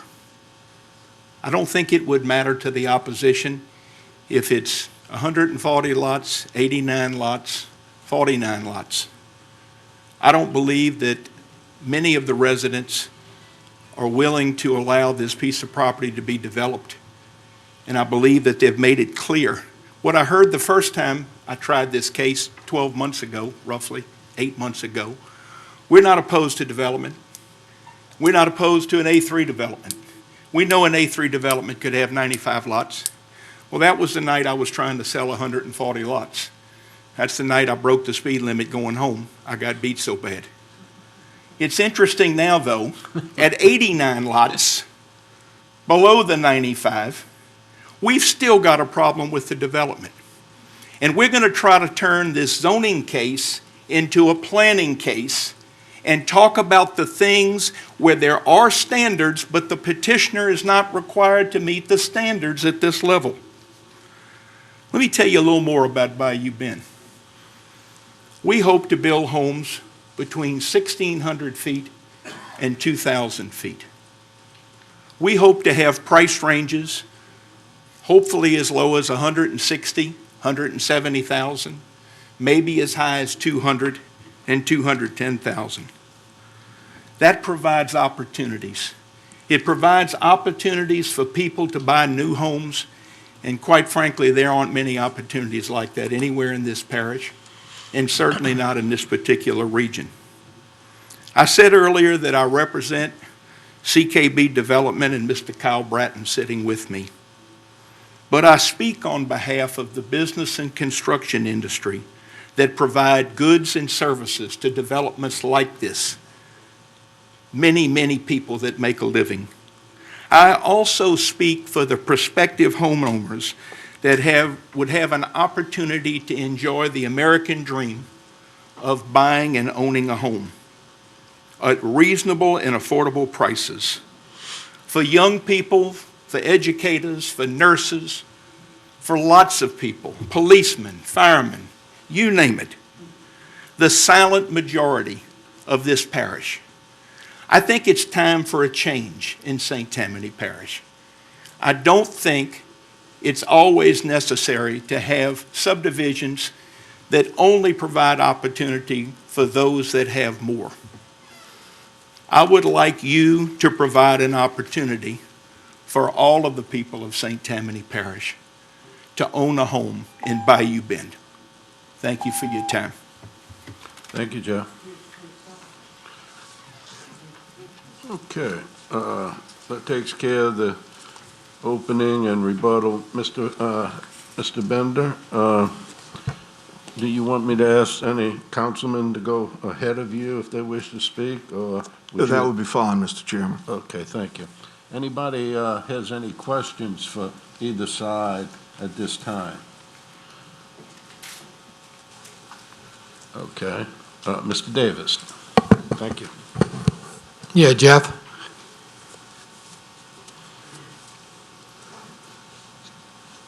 And thank you, Mr. Bender, for letting me speak first on this matter. As you know, over the years, myself and Ms. Martha have gone through planning and zoning quite a bit on this, and I've seen a lot of PUDs in this. I'm not even going to talk about density per se, or not even flood. Let's talk about PUDs. The whole idea, you kept stressing about the standards of code. Well, there's nothing but single-family homes on this property. That's what you have planned. There's no two-family homes, there's no multi-family homes, there's no commercialization, there's no churches and such like that. And one of the things about a PUD is having diverse, not just chains in different size lots. I think everybody should understand that.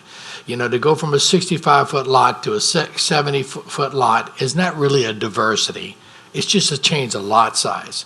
So I'm having an issue with you saying that it really meets the criteria of a PUD, because I don't believe it really is earnest in what a PUD is supposed to be like. Also... May I respond to that? Yeah, sure. Well, with all due respect, I totally disagree.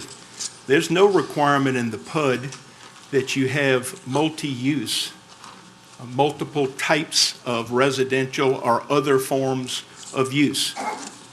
The PUD is suggestive. This property is single-family residential as A3, and it will be single-family residential, if approved, at 75% A3 and 25% A4.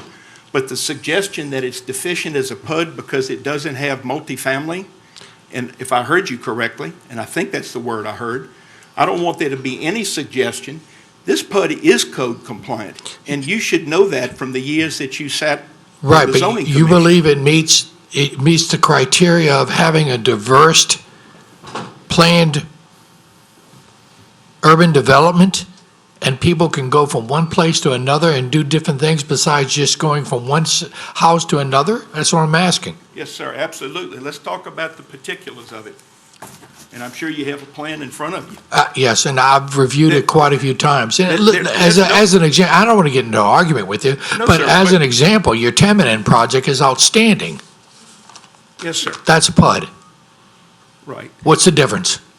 That property was developed to have multiple uses, different types of uses, residential, institutional, commercial, industrial, which was underlying zoning that we sought. Residential subdividers have every right to seek a residential PUD, and so the code compliance and the diversity that you talk about, I'm not sure of any urban standard. I don't think there is one in the PUD requirement, but If you'll take a look at the green space and the way that we ran it around and behind the lots, so that people, in fact, kids on bicycles, people walking, et cetera, take a look at the areas on the north side, the green space at the end of the cul-de-sacs. That's specifically what we did. Take a look at the way we have linear green space going to the southwest corner through the ponds. It was to allow people to have maybe a game of ball or whatever people like to do when they recreate. So, I mean, I respect your opinion, certainly, but I disagree vehemently that this project does not meet that. Staff would have nailed me between the eyes if it did not meet the PUD requirements in the staff report. And if the staff didn't get me, I can assure you the zoning commission would have on its second shot. Well, it's funny you say that, because in the second time you presented this to the planning and zoning, the staff did say it had concerns, not with just the density, but it did say about the ineffectiveness of the green space. They did say that. It was clearly written on the report. Sure. Well, I think if all of you will take a look at the plan in front of you that's only got green and blue, I'll let the green speak for itself.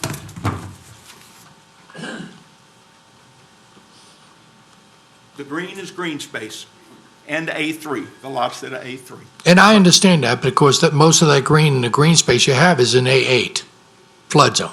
I mean, that is A8 flood zone in the rear.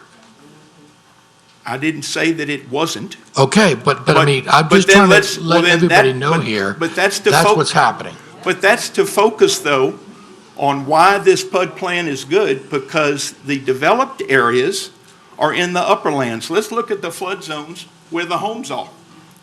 I'm sure you're familiar with them. Yes. They are flood zone X, a large section of it. There is some flood zone AE. And the elevations, I think, probably are in the 8.5, 9 plus range as you get closer to Carroll Road. So we did specifically want to have the homes in the northerly portion of the property, believing that there would be no reason to intrude into the lower areas. I think that's another reason the PUD plan is preferable to a straight A3 development, which might tempt a developer to try to use those lower areas. But then again, if he can, if it left at A3, then he'd probably have to build some raised houses in that area. He may have to, if that's what the science shows when we come to the Planning Commission. We may have to build some raised homes based on this plan. That's correct. I've made it clear that the science that's needed at the Planning Commission level is not yet produced. Okay, thank you. Thank you, sir. Thank you, Jimmy. Mr. Canula. All right. First things first, I want to thank everybody. I can't tell you how nice it is to not have to listen to side comments and smide marks while we do our business. Y'all really need to be commended for that. So thank y'all very much for that. Listening to Jeff and Jimmy, you know, I will say from the first one to the second one, it's 100% better. When I'm looking at this, I think we have plenty of correct zoning already. And I don't think we need to do the A4. I think the A3, when I look at the map according to kind of everything else the way it goes, I personally kind of think it should stay A3. So now I will say this. This area has been beat up and picked on since Katrina.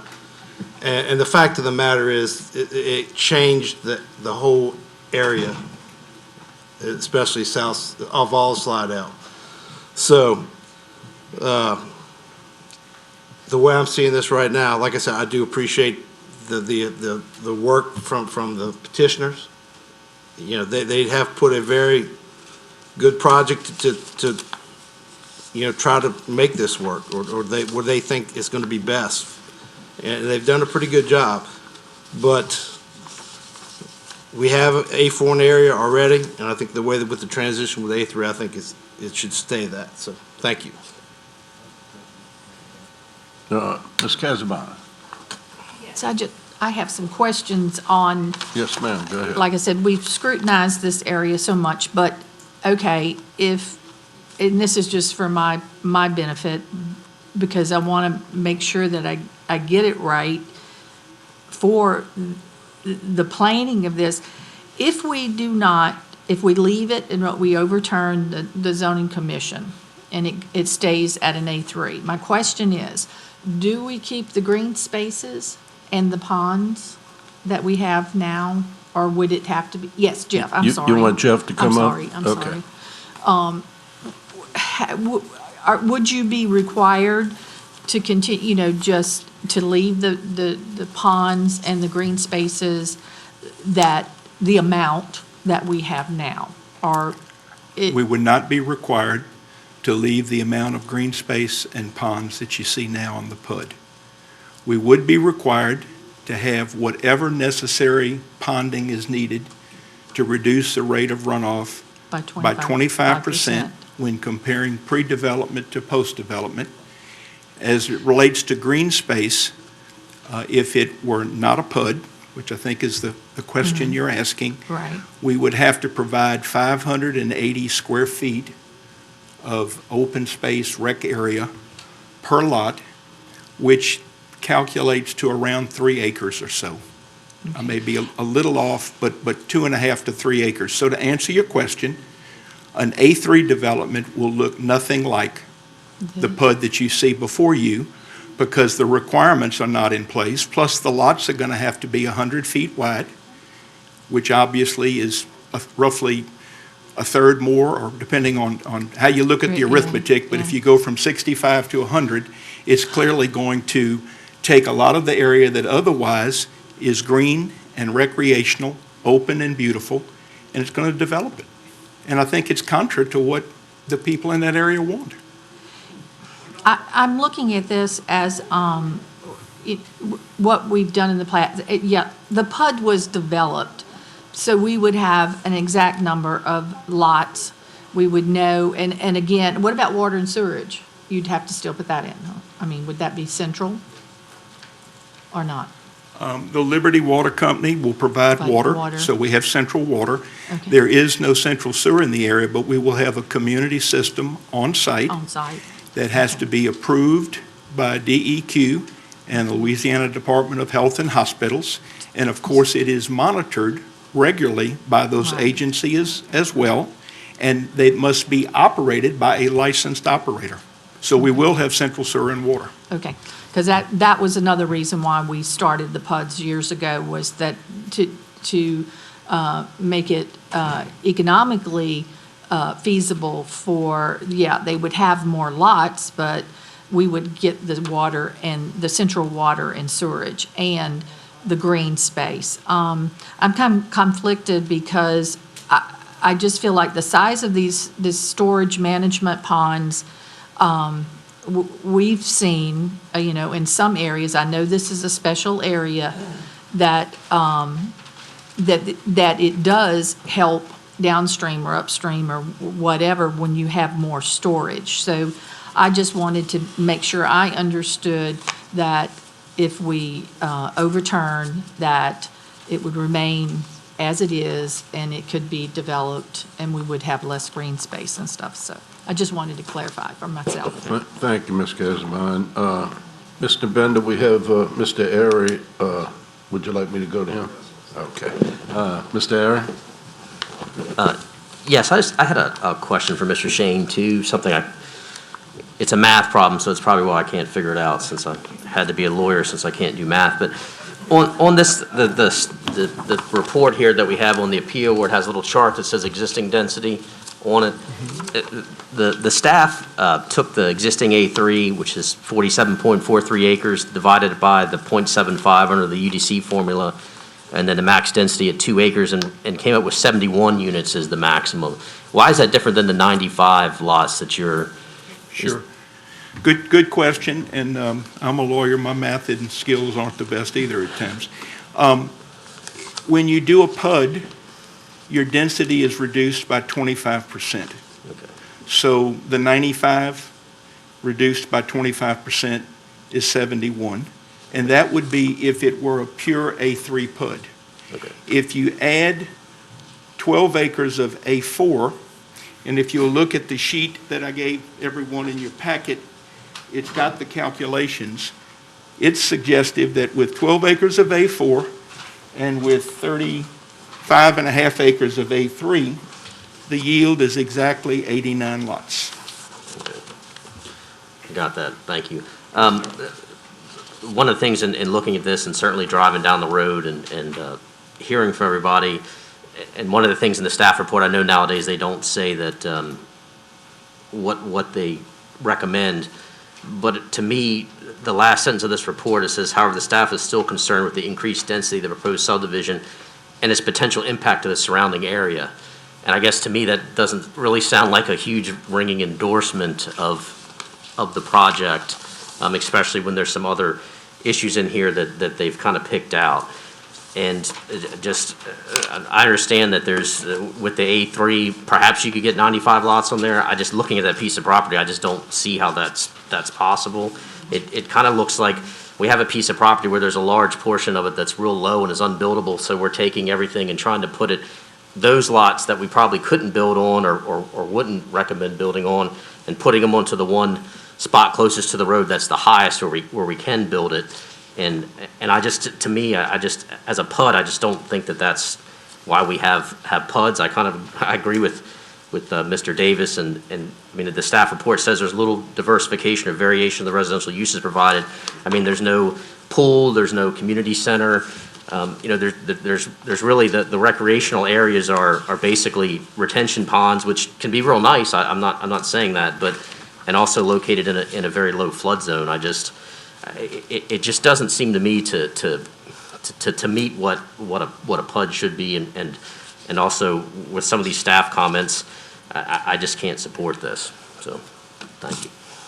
Thank you, Mr. Aaron. I have Mr. Bender. I have two more. You wanna go, or you want me to go to Mr. Stefanczyk? Mr. Chairman, I would say we move to my colleagues, because when I speak, it's not going to be to ask questions. Right, it will be to discuss what I've learned over time, Yes, to make sir. my comments, and then to Okay. make a motion. Okay, I appreciate it. Mr. Stefanczyk? Yeah, mine has to do with procedure. Since we have finished, whether or not we have finished hearing one side, our rules say that if you question one side, you've got to give the other side equal amount of time to respond. And I think you should be aware of that, so. Well, you know, Mr. Stefanczyk, I realize that, and I'm sitting next to a lady that has the book, and she read something to me, and you want to comment on it, ma'am? I'd like, that's how we get it, that's what we got in the charter. Let's let the legal tell us exactly how it is. Sure, that's something I was looking at as we were going. If you go to section 2-75 of the Code of Ordinances, which addresses the appeal procedure, it says that appearers involved in the appeal process shall be allowed 10 minutes per side, which obviously we increased because we were combining cases here, with a 3-minute rebuttal per side.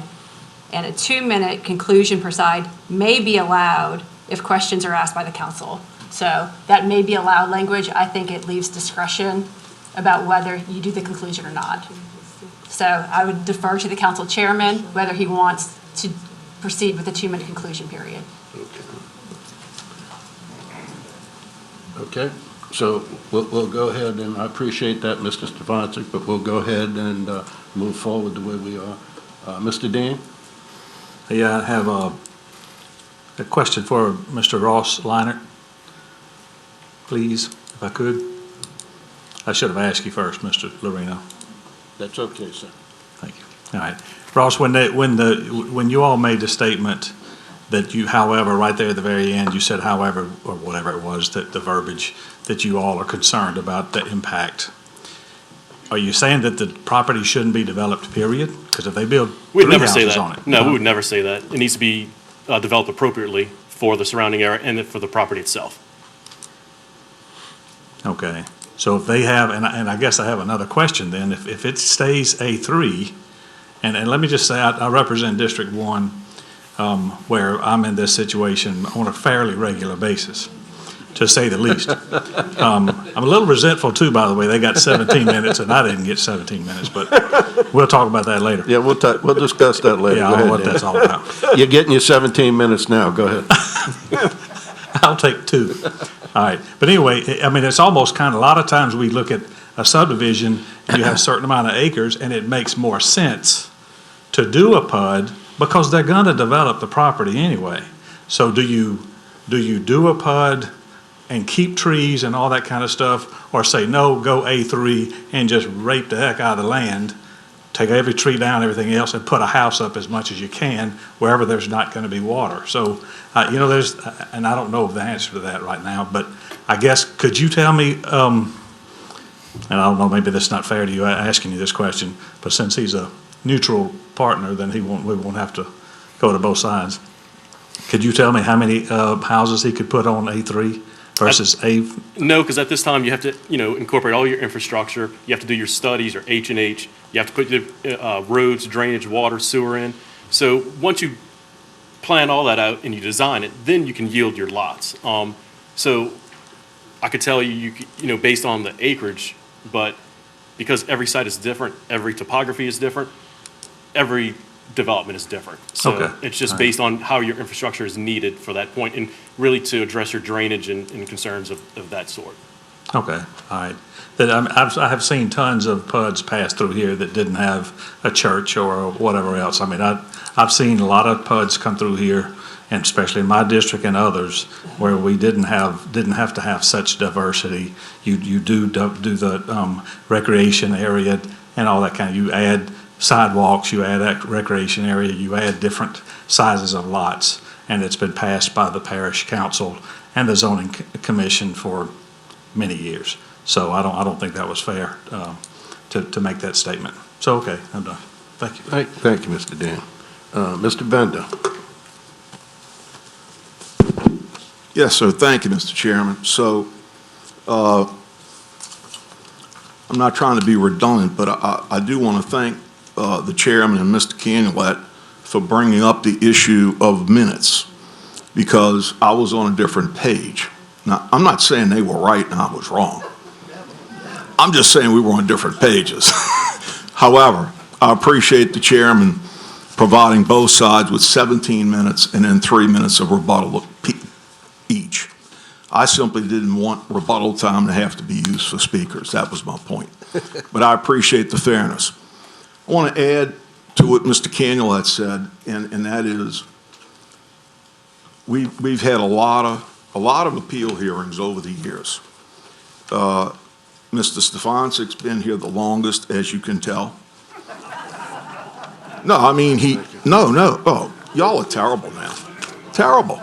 I'm talking about, you can see his wisdom. Mr. Canulet, 20 years, Mr. Dean and I, 16 and a half each. So I've seen very ornery meetings. I've seen some good meetings from everybody all over the parish. Being from Slidell, I have to say, I'm very proud of the way this meeting has gone, both from the Bayou Liberty area homeowners and their speakers, who did a very good job, from Mr. Shane, who is used to this but did an excellent job. But the decorum was outstanding. And so I want to add to what Mr. Canulet said and thank everyone for relying on the process, using your time properly, and for all of the good comments all the way around. Because I've been at this for a while, and because I'll tell my colleagues and everyone, I've had multiple meetings with representatives of Bayou Liberty Homeowners Association and also the entire Bayou Liberty area. I'll call it the Bayou Liberty Basin area.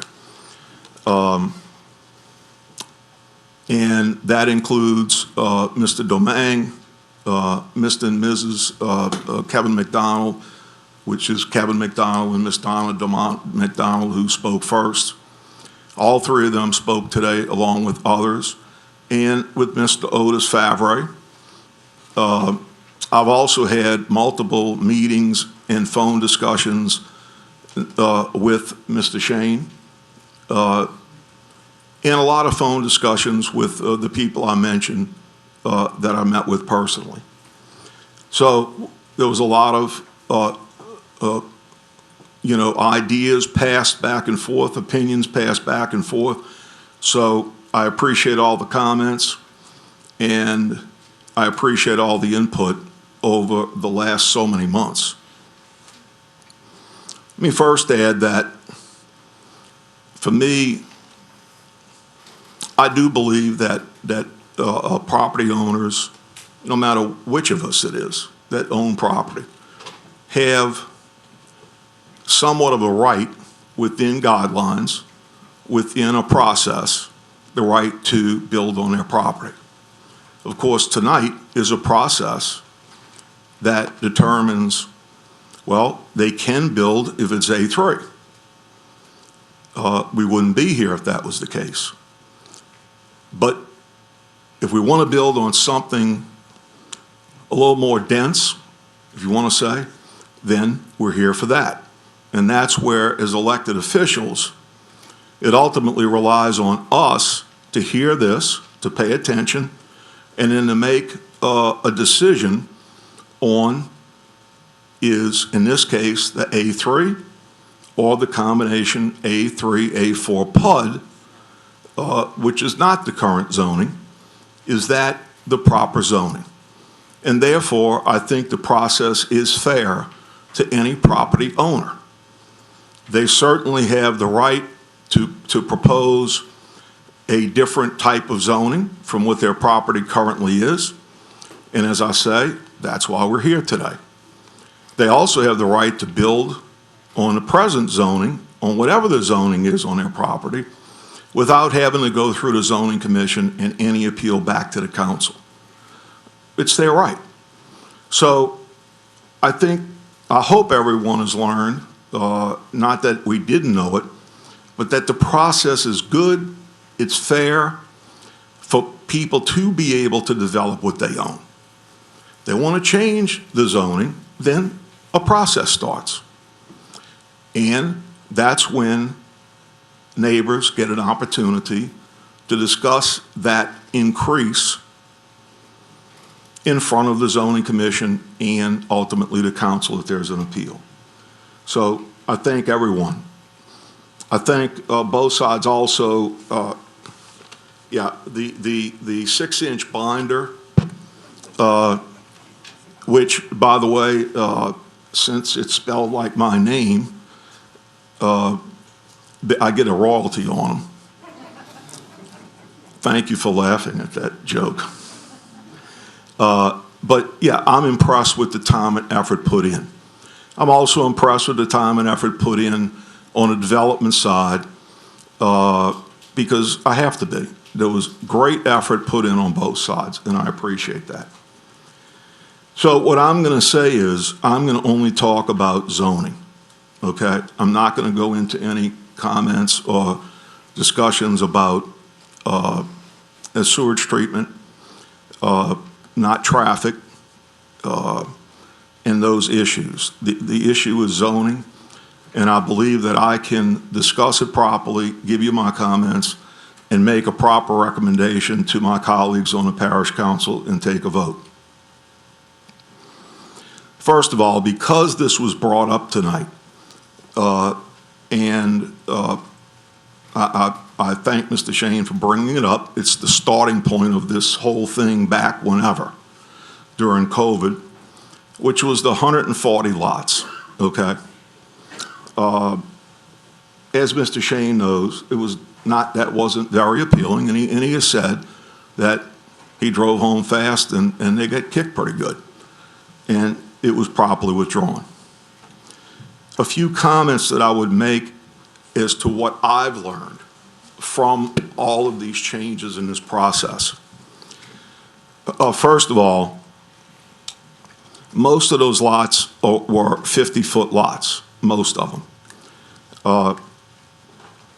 I'm not trying to make a numeric calculation on how many 100-foot lots, how many A3 lots could be installed, built, cut out, whatever term we want to use, on this 47.5 acres. The allowance is if you can properly, as Mr. Liner said, with retention or detention ponds, with allocation for a certain amount of green space, as Mr. Shane mentioned, 500 and something square feet per lot, with the proper amount of space for maintenance of the ponds, whether it's the homeowners association or the parish, and with the proper amount of space for the treatment plant itself, access to it and so forth. Well, I have a pretty good picture of that because approximately 140 50-foot lots equals 70 100-foot lots. But I don't say it equals it. I just say that there's a close relationship to that. Whether or not it can be 95, I can't say it can't be. My personal view is I think it would be difficult. And I use that from my experience, from looking at the variety of maps. And I would also say this, and a developer has a right to withdraw and move to a different approach. But the first approach, and the developers, it's their right, they came with 140 A4 lots. So to me, they felt a direct, straight subdivision was agreeable. That's what went before the zoning commission. That's what could have been heard before the council, not a PUD.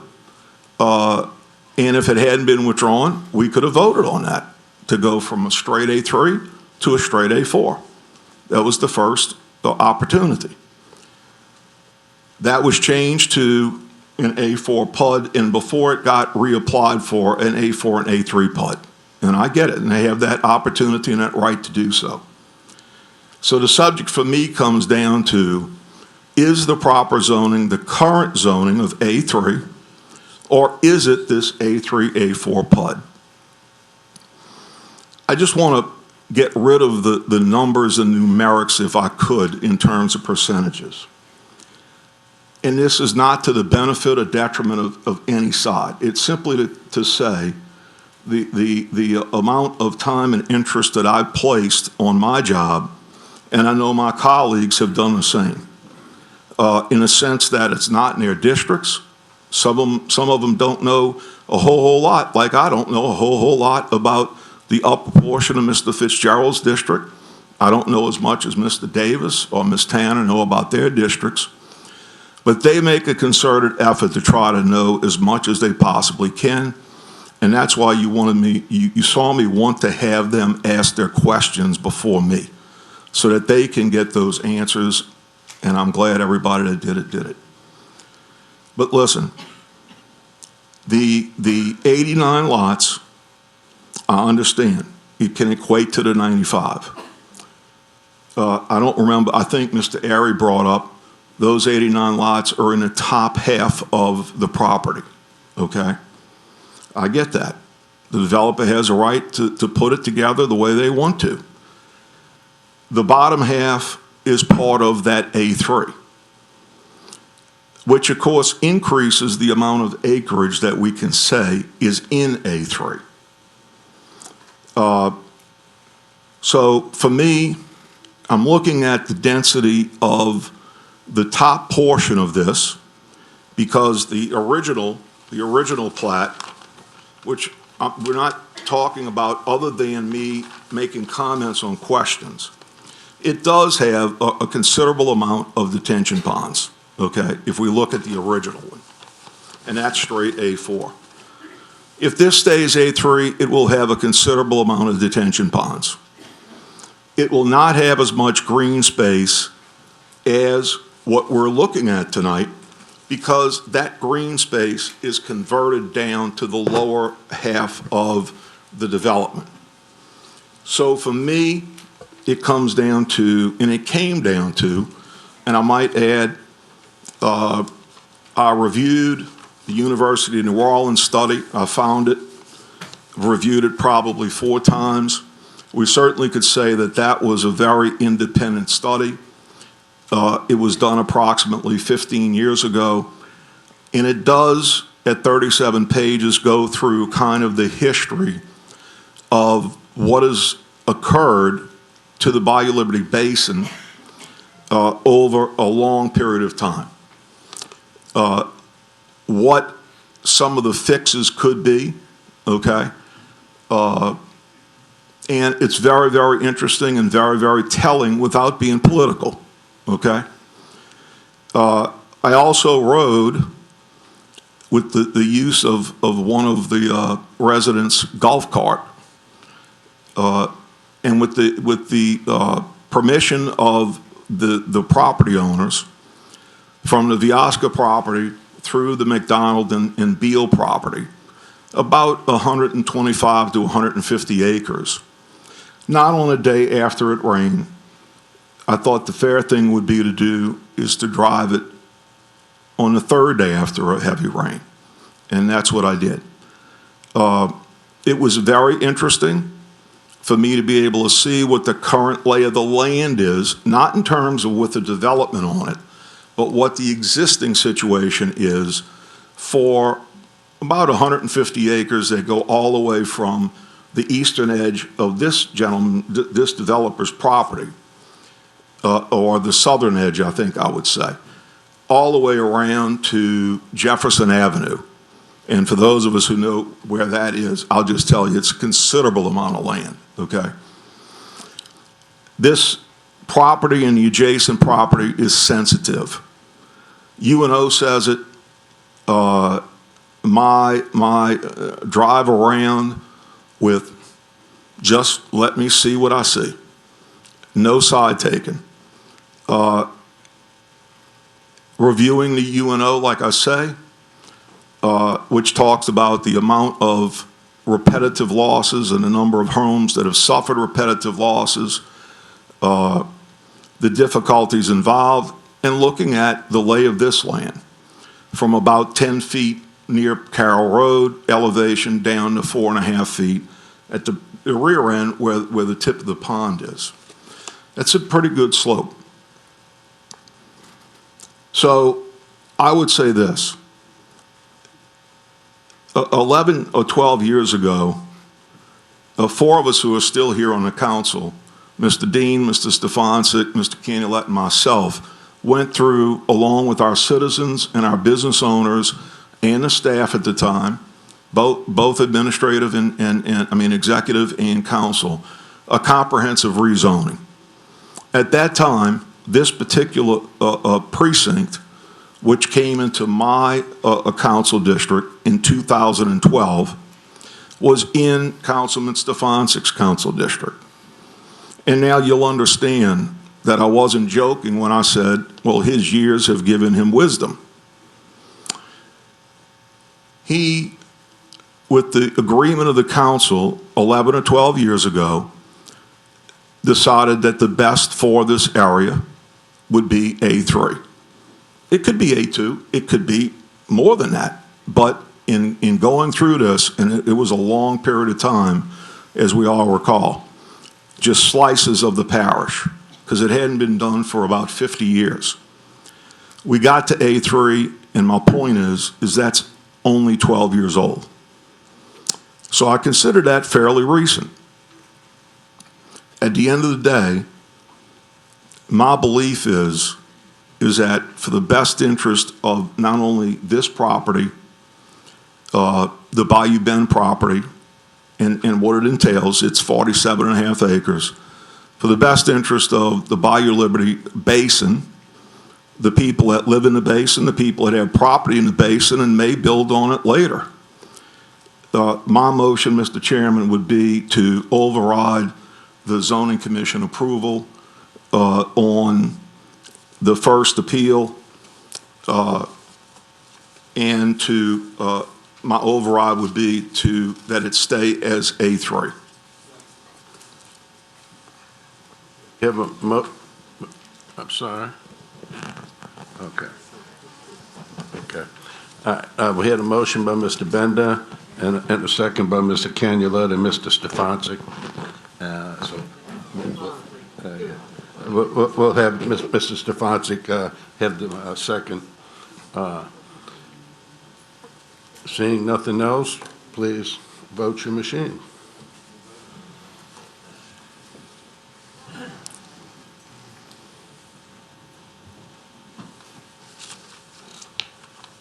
The motion is unanimous with no one absent.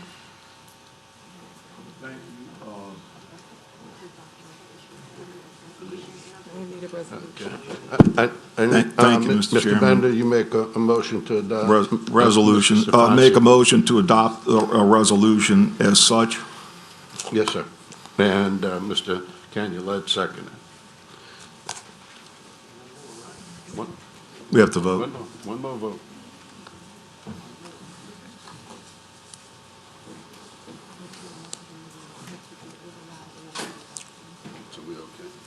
Ms. O'Brien, Ms. Tanner.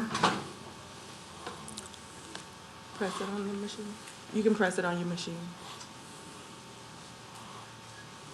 The motion is unanimous with no one absent. And then, Mr. Bender, we have number 2, the appeal number 2. Would you do the same motion? Yes, thank you, Mr. Chairman. So on appeal number 2, I make the motion that, I make a motion to override the zoning approval, and therefore that the property stay A3. Thank you. We have a motion, second by Mr. Fitzgerald. Please vote.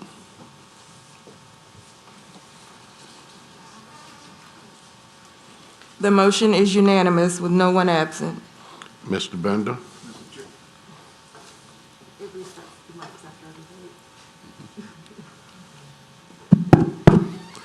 Mr. Chairman, I make a motion to adopt the resolution as such. A motion by Mr. Bender, second by Mr. Stefanczyk. Please vote.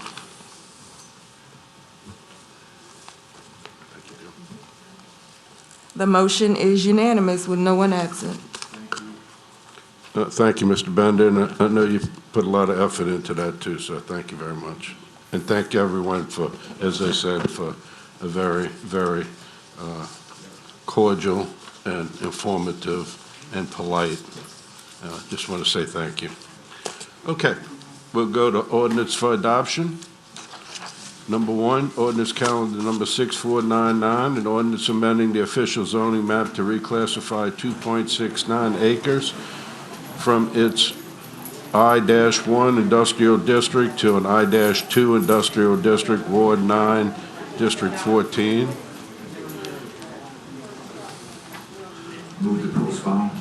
We have a motion by Mr. T.J. Smith to postpone. Is there a second? Second by Mr. Canulette. Please vote. Okay, ladies and gentlemen, if you would, just head on out and talk. We'll change the vote.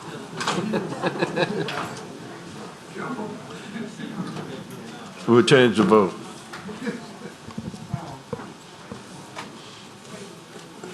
Got it Mr. back? Dean? The motion is unanimous with one absent. Thank you, ma'am. Ordinance calendar number 6500, ordinance amending the official zoning map to reclassify 1.53 acres of land for its present I-1 industrial district to I-2 industrial district. Mr. Smith. Motion by Mr. Smith to postpone, second by Mr. Bender. Please vote.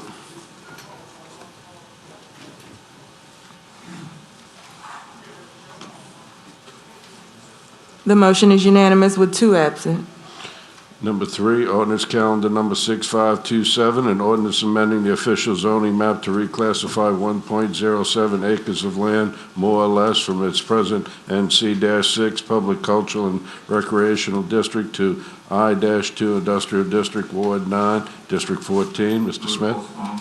Motion by Mr. Smith to postpone, second by Mr. Bender. Please vote.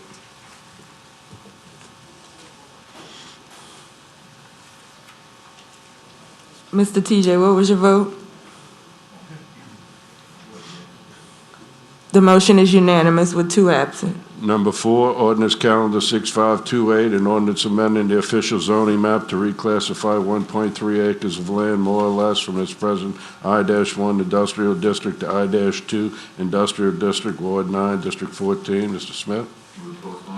Motion by Mr. Smith to postpone again, second by Mr. O'Brien. Please vote.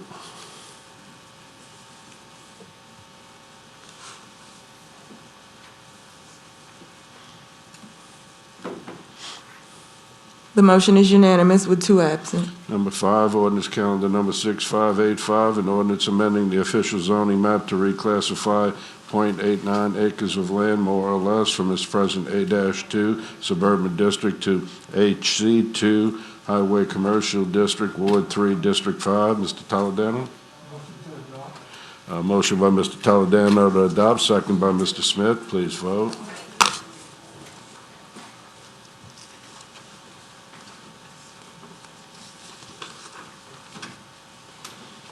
Mr. Dean?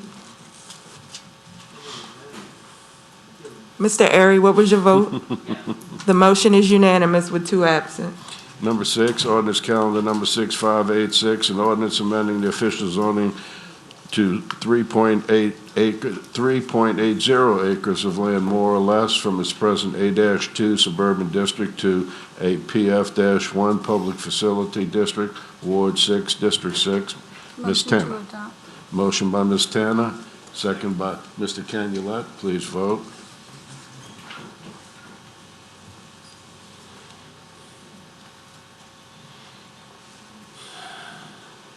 The motion is unanimous with 2 absent. Number 7, ordinance calendar number 6587, an ordinance amending the official zoning map to reclassify 73.567 acres of land more or less from its present A-3 suburban district to an PF-1 public facility district, Ward 6, District 6. Ms. Tanner? Motion to adopt. Motion to adopt by Ms. Tanner, second by Mr. Mike Smith. Please vote.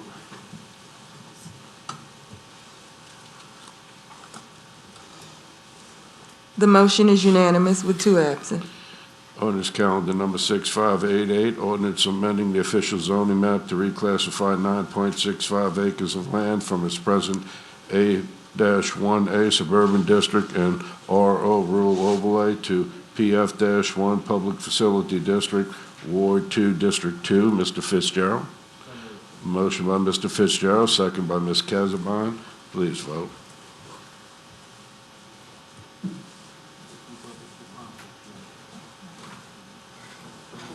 The motion is unanimous with 3 absent. Number 9, ordinance calendar number 6589, an ordinance amending the official zoning map to reclassify .68 acres of land from its present I-1 industrial district to an HC-3 highway commercial district, Ward 3, District 2. Motion by Mr. Fitzgerald, second by Mr. Canulette. Please vote.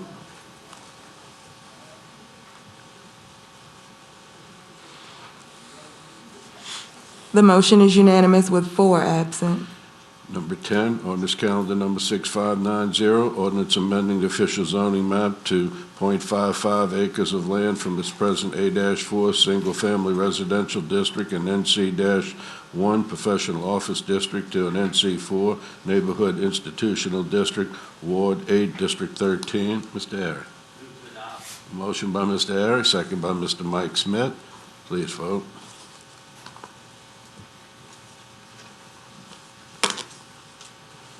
The motion is unanimous with 4 absent. Number 11, ordinance calendar number 6591, an ordinance amending the official zoning map to reclassify 10.018 acres of land more or less from its present A-1A suburban district to ED-1 primary education district, Ward 2, District 2. Mr. Fitzgerald. Motion by Mr. Fitzgerald, second by Ms. Casabon. Please vote.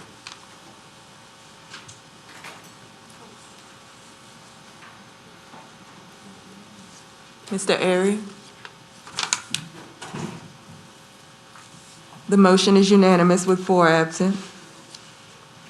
Okay. Number 12, ordinance calendar number 6592, an ordinance amending the official zoning map to reclassify 45.73 acres of land from its present PUD, Plan Unit Development Overlay, to an A-1 suburban district and RO Rural Overlay Ward 4, District 7. Mr. Davis. Motion by Ms. Casbon, second by Mr. Fitzgerald. Please vote.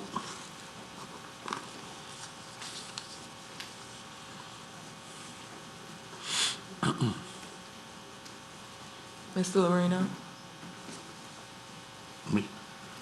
Thought I hit it there. The motion is unanimous with 3 absent. Thank you. 13, ordinance calendar number 6593, ordinance to extend the 6 months moratorium on the issuance of building conditional use permits for construction, placements of building structures of property within a portion of unincorporated town of Alton subdivision, District 14. Mr. Smith. Motion by Mr. Smith, second by Mr. Bender. Please vote.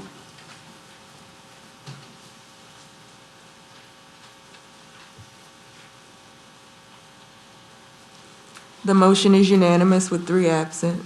Number 14, ordinance calendar number 6594, ordinance extend the 6-month moratorium on receipt of subdivision submissions by the Parish Planning and Zoning Commission for re-subdivisions or rezoning of property and/or issuance of permits for construction or placement of any building structure on property within a defined area within Township 8 South Range, 14 East, Section 13 of St. Tammany Parish Code, District 14. Mr. Smith. Motion by Mr. Smith, second by Mr. Bender. Please vote.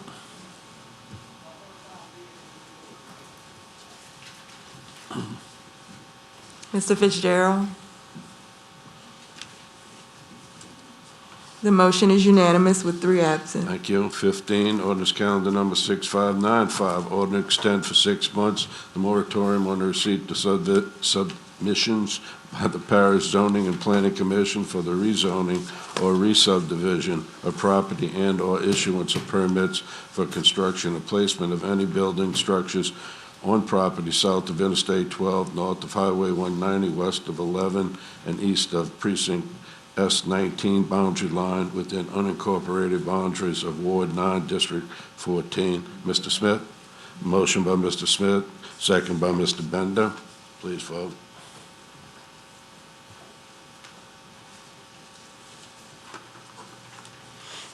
The motion is unanimous with 2 absent.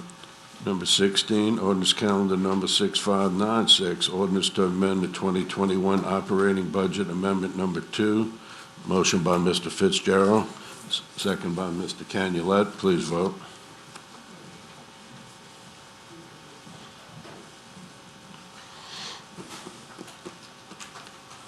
Mr. Fitzgerald?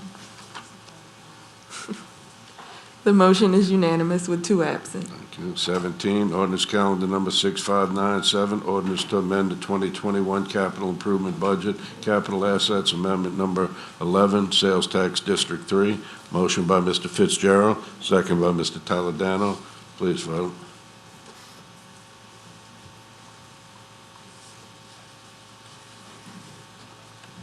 The motion is unanimous with 1 absent.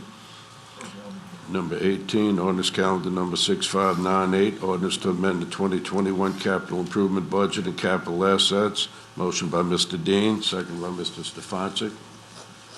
Please vote.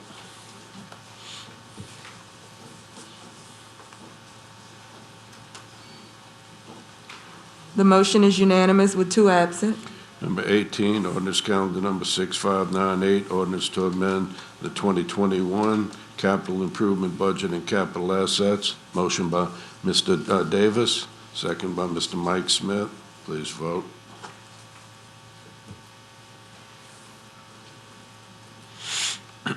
The motion is unanimous with 2 absent. 19, ordinance calendar number 6599, ordinance to amend the 2021 grants budget amendment 1. Motion by Mr. Fitzgerald, second by Mr. Canulette. Please vote.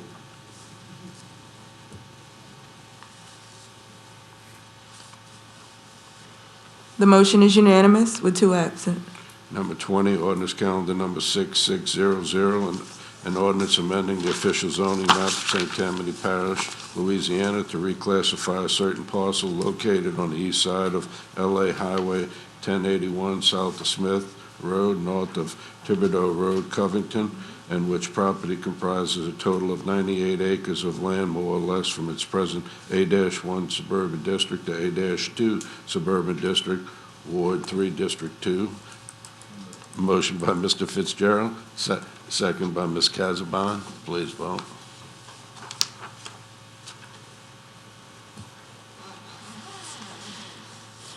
The motion is unanimous with 2 absent.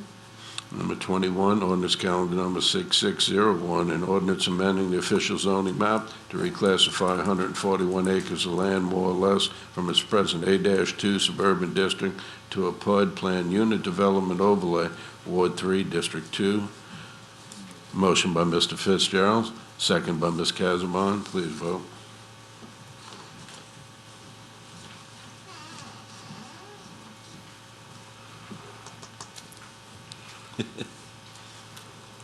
The motion is unanimous with 2 absent. Number 22, ordinance calendar number 6602, ordinance to amend the 2021 grants budget, amendment number 2, motion by Ms.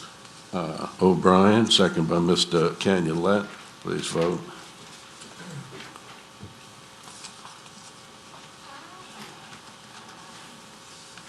The motion is unanimous with 1 absent. Thank you. Okay, the next thing we have is off the floor item that we have on the agenda. So I need a motion and a second. Motion by Mr. Stefanczyk, second by Mr. Canulette. This is to pull the item off the floor.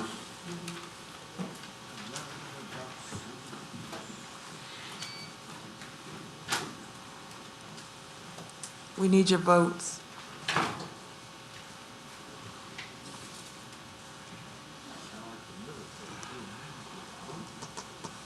I did. The motion is unanimous with 2 absent. Thank you. We're going to be going into executive session, so we'll have to ask everyone, not with the council, to, I'm sorry, I need a motion and a second to go in executive session. Motion by Mr. Canulette, second by Ms. O'Brien to go into, we have to vote, yes, we have to vote.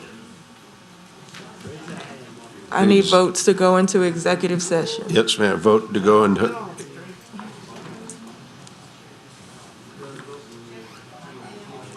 Did I vote back? Yeah.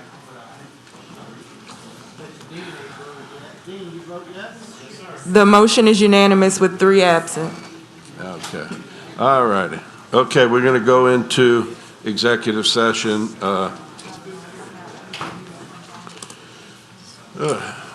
Does anyone need to get up and go to the restroom or anything? Or you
Do I have to read this again, or? Just the title. Okay, we're back in. We're going to look at this resolution. Resolution to approve recommendations and authorize Civil Division Assistant District Attorney to proceed with the settlement of a lawsuit entitled Coast to Coast Construction LLC versus Parish of St. Tammany. Steve, did you want to say something, sir? Make the motion to Okay, go ahead and do okay, that. So okay. I'd make the motion that we accept the DA's recommendation. Okay, we have a motion by Mr. Stefanczyk. Is there a second?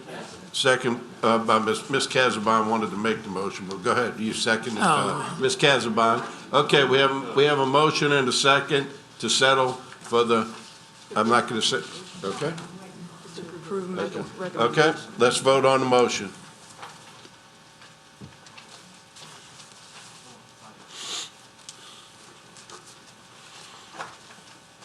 The motion passes with 12 yeas, 1 nay, and 1 absent. Thank you. Okay, and do I have a motion to adjourn? Yes, sir. Okay, Steve? Do roads, and we have a crummy job done on them. We're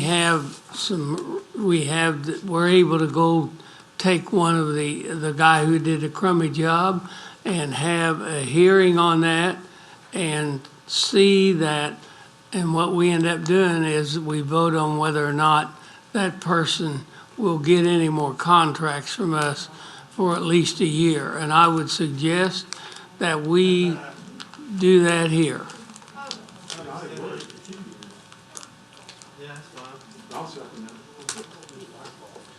I don't know if you can make a motion for that, but Well, I would assume, I would assume that, that the administration would be paying attention, and when this comes up, and somebody, if they're in the top 3, that this would be considered, that's all I can say, on a professional work, rather than make a motion and say. Anyhow, that's fine. I just wanted to I got you. point that out, so, because we're there. And I hate to see us losing this kind of a case. Right, but me too. don't have I any hope they never choice. come to my district to do something. Public Works has suspended bad contractors. It's happened in my district 2 times for a year.